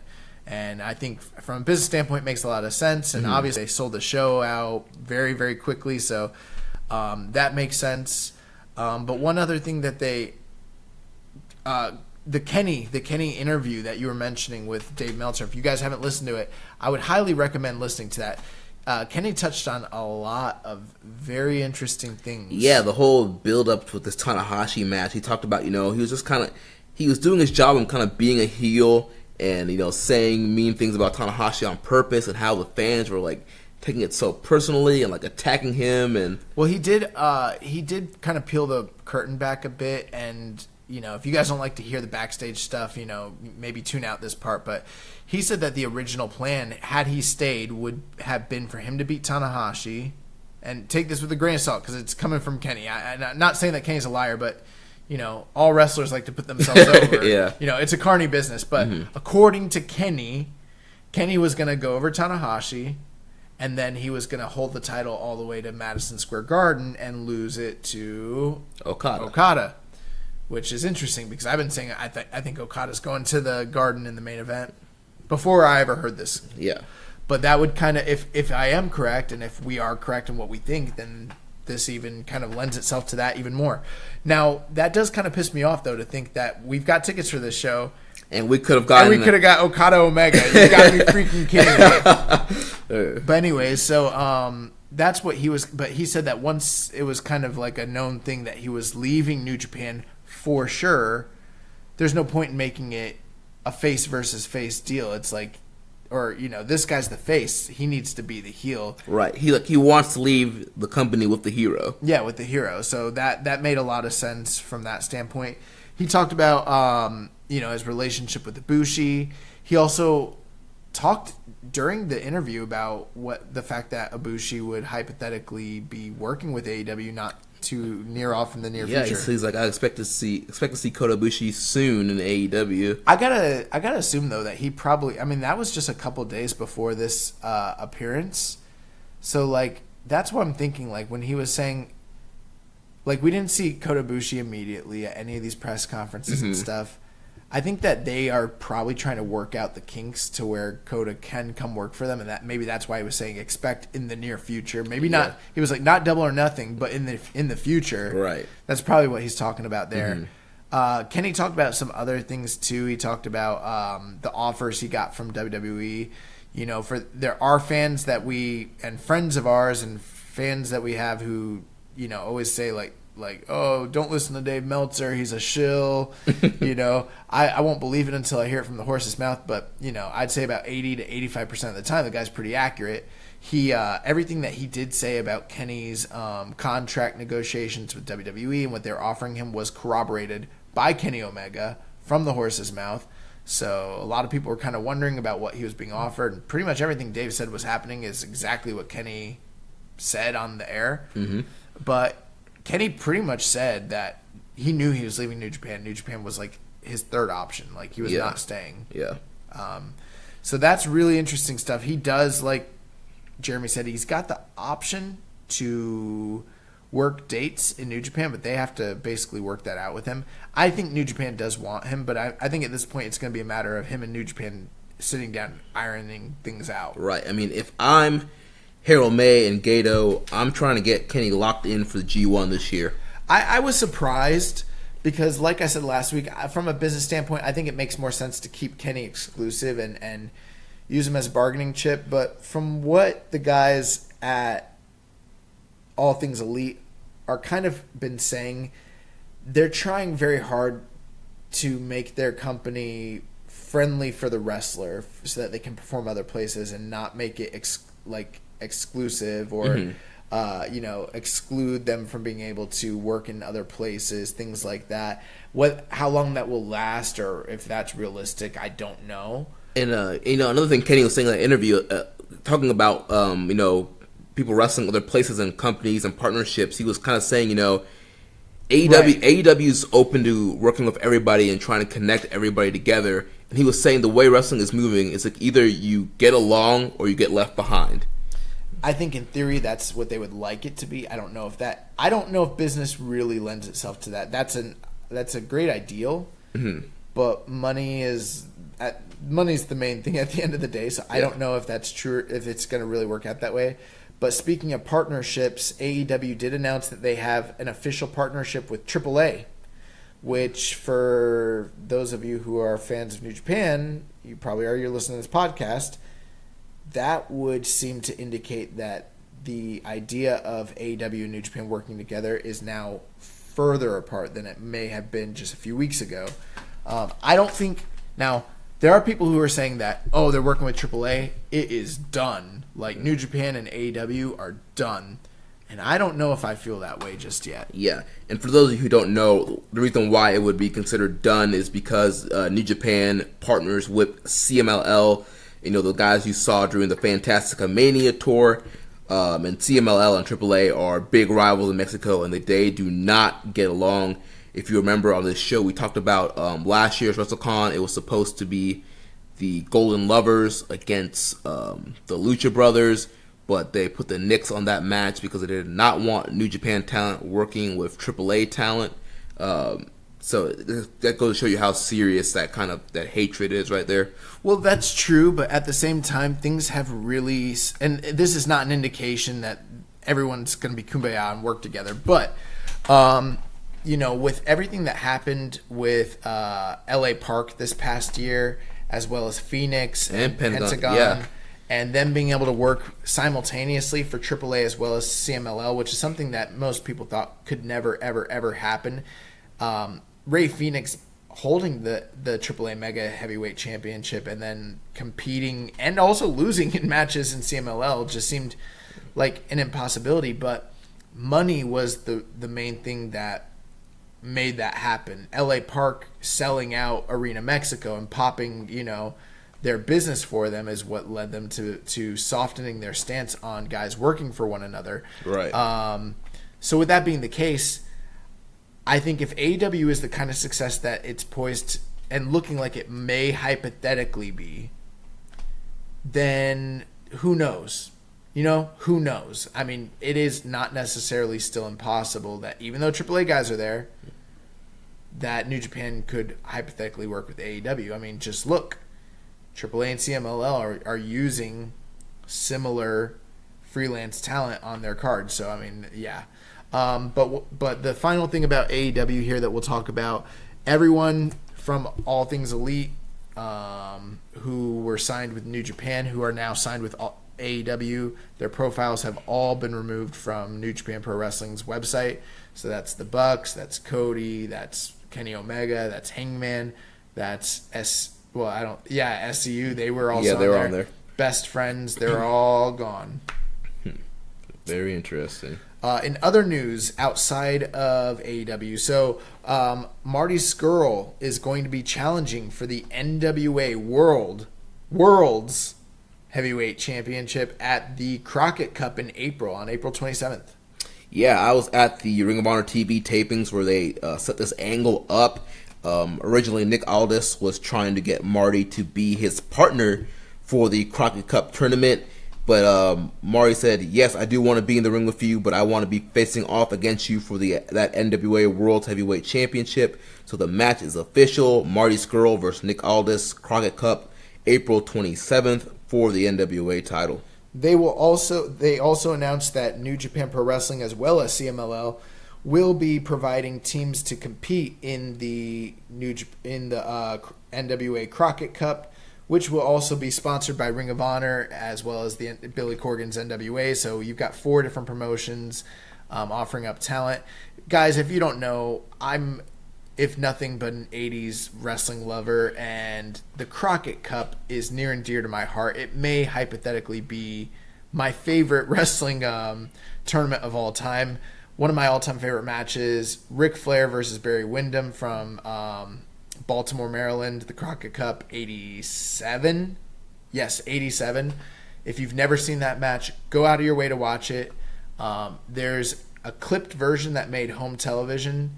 That's pretty good, but you can actually watch a fan cam version of it that is in perfect, pristine condition the whole way through. It's about a 45-minute match, and if it's Barry Windham and Ric Flair in their primes. It's the best match they ever had together. I promise you, 5 stars. It's my match of the year for 1987.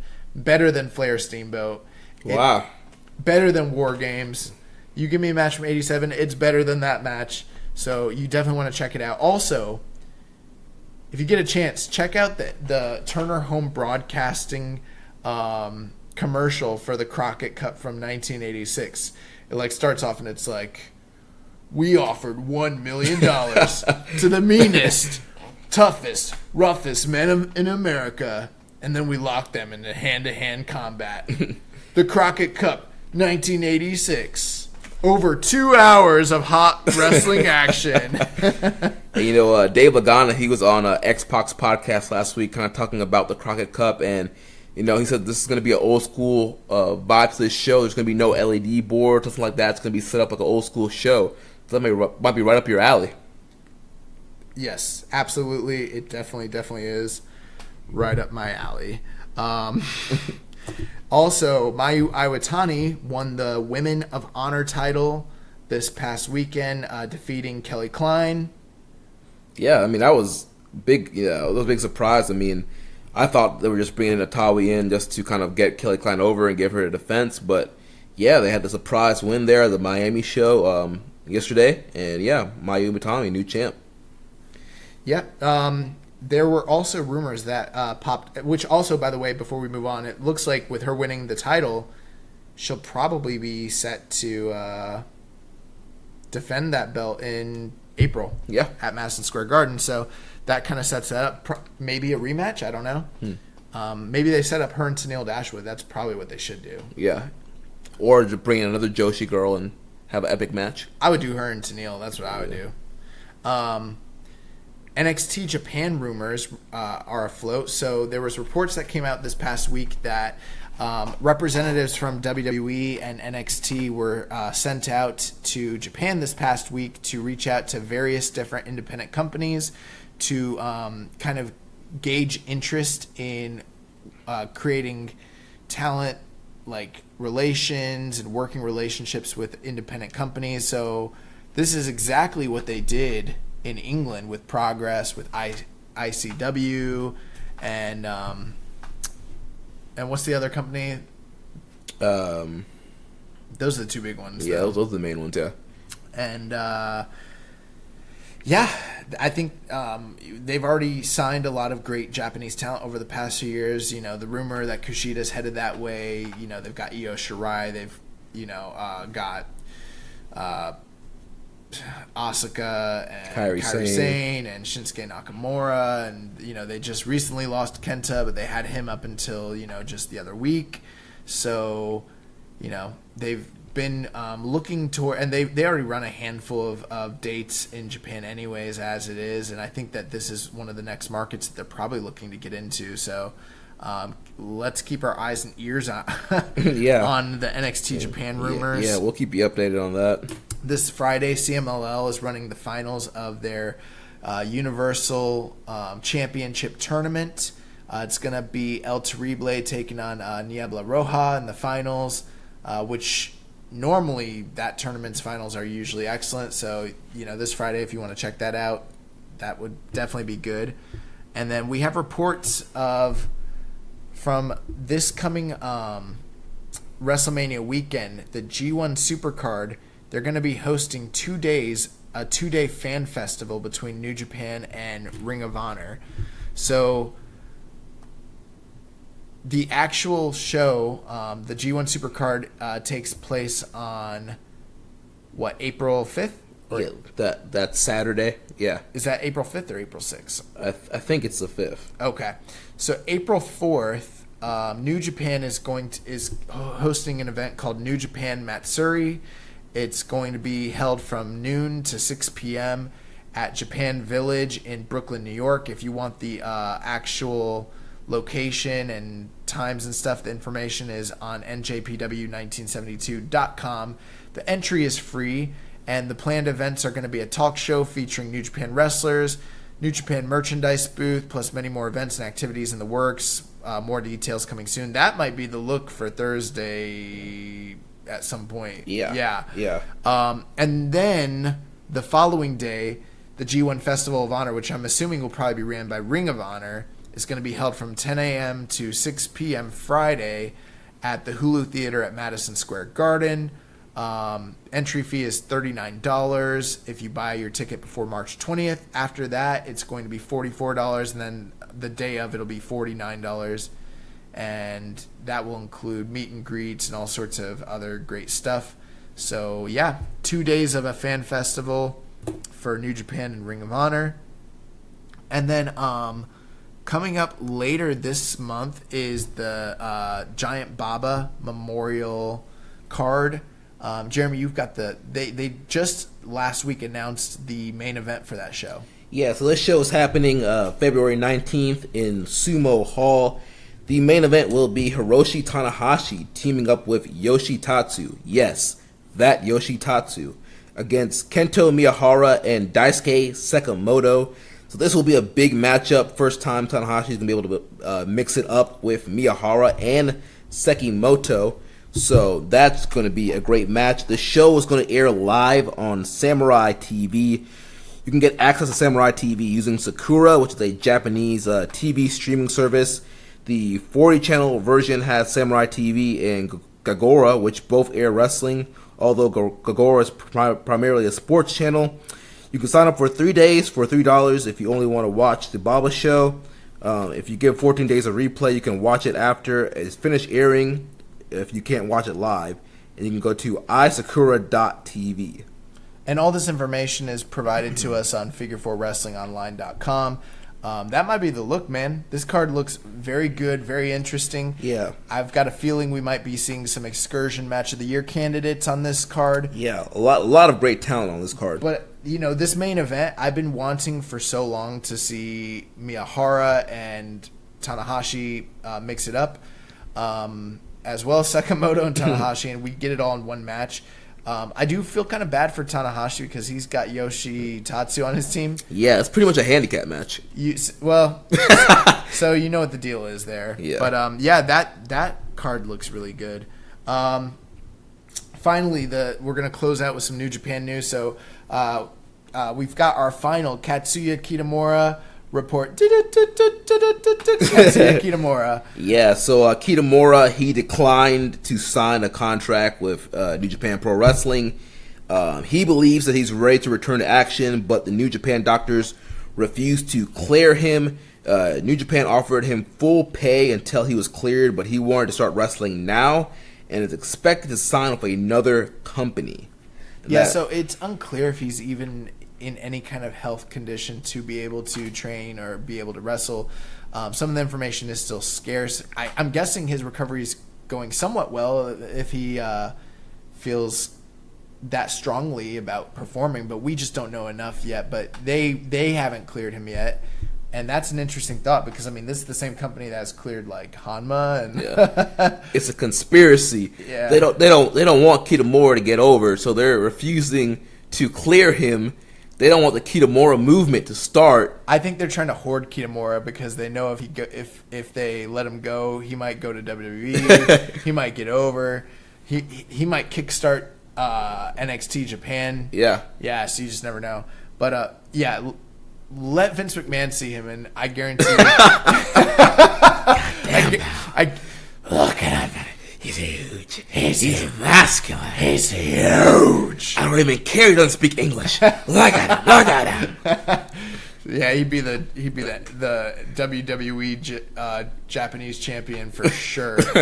He'd hold the title for twice the length that Pete Dunne's been holding the UK championship. But also Katsuyori Shibata is going to be making an appearance and available for a meet and greet on February 23rd for the Pro Wrestling Revolution group. I don't know where that's at. It's happening in San Jose. The main event of that show is going to be Dragon Lee versus Caristico versus Ray Horace. That sounds awesome. The Okada cruise took off this earlier today.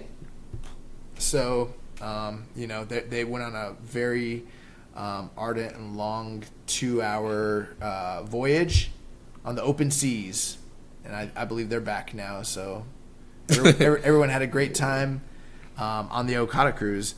There was a Hikuleo tweet earlier this week. For those of you who don't remember, Hikuleo is the younger brother of Tamatonga and Tangaloa. What was his old name?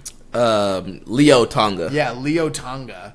But Hikuleo tweeted, I believe, he deleted the tweet, so I didn't even see it, but based on what I heard, it was just a date, which some people are supposing might be him teasing a return, but he deleted the tweet, so we might be seeing the imminent return of Hikuleo. This past week, Josh Barnett, formerly of the Access commentary team for Access Television for New Japan Pro Wrestling, he was on the Two-Man Power Trip of Wrestling podcast. He gave a really in-depth, long interview discussing the relationship between Access and New Japan Pro Wrestling, discussing the incident at the Cow Palace between him and Jay White, and his future in pro wrestling. The only reason I mention that is because the stuff he had to say about Access and TV Asahi and New Japan, very, very, very interesting stuff. So if you get a chance, you might want to check that out. I recommend it. And then the last 2 bits of news. We already know that Kota Ibushi has evidently signed a 2-year contract with New Japan Pro Wrestling, and if anything is about that is incorrect, we will keep you updated and bring you the news. Last bit of news, tomorrow there will be which is, I guess, this morning coming up, later tonight, there will be a press conference with New Japan Pro Wrestling, a post-New Beginning press conference. I'm supposing it most likely will be something to set up a future angle. Yeah, it's going to be free on New Japan World, so for those of you who are not subscribed for whatever weird reason, you can check that press conference out for free. But that is going to do it for the news. Yeah, and one thing I wanted to plug before we get out of here, VoicesOfWrestling.com, they just released their Match of the Year list for 2018. Rich Latta and I represented Social Suplex in the voting for the top 10 matches. So if you read through their, they kind of have their, after all the votes, they kind of rank it from 1 to 100.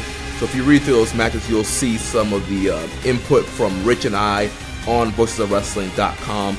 So go ahead and check that out. Also, Rich and I, we put out separate columns kind of looking at what our ballot was and the matches that we voted for. So go ahead and check that out. Next week we'll be back, of course, with all the latest news in the world of New Japan Pro Wrestling. Make sure you connect with us on social media. On Twitter, the show is at KI Strong Style. You can follow me at Jeremy L. Donovan. Also follow us at Social Suplex. On Facebook, we're facebook.com/Social Suplex. You can also join us in the Wrestling Squared Circle Facebook group, facebook.com/group/Wrestling Squared Circle. On Reddit, I am the Pro Black Guy. Josh is Keeping It Strong Style. You can always send me emails at jeremy@socialsuplex.com. Check out all the other shows on the Social Suplex Podcast Network.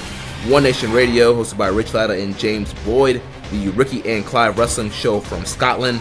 Our podcast dedicated to independent wrestling. Grown Men Watch This Shit, hosted by Jeremy Tate and Chris Bryan. The Wilfred Watches Podcast, the Omega Loop Podcast, and All Things Elite, hosted by Floyd Johnson Jr. and Jordan Fox.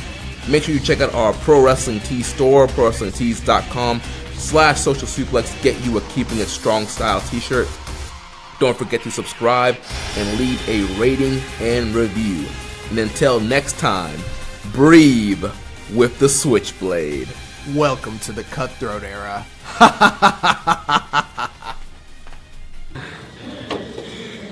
You think it's a Switchblade shock?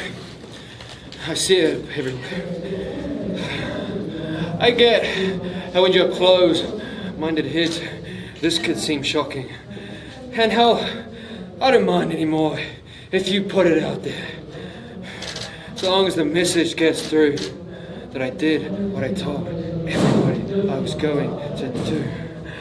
I'm the official champion now.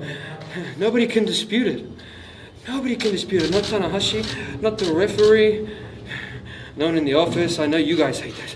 I know you hate the thought of me. Only 6 years in this business. Only just 4 years in New Japan. And I have the top prize that so many of your beloved wrestlers have yet been able to attain. And now that I have it, it's going to make it that much harder. Nay, it's going to be impossible for those old fucks like Ishii to get it. Everyone wants Naito to get it again. It's not going to happen. Tano wants a rematch. After what I did to him, I doubt he'll have any other match. I told each and every one of you I was going to do this. I'm the champion that not just this company, that pro wrestling needs. And I don't care who disagrees with it. You think I'm not ready? Well, look right in front of you. If you had any fucking stupid doubt before, that has to be gone now. I was ready a long time ago. Thank you for listening to Keepin' It Strong Style. We'll see you next time.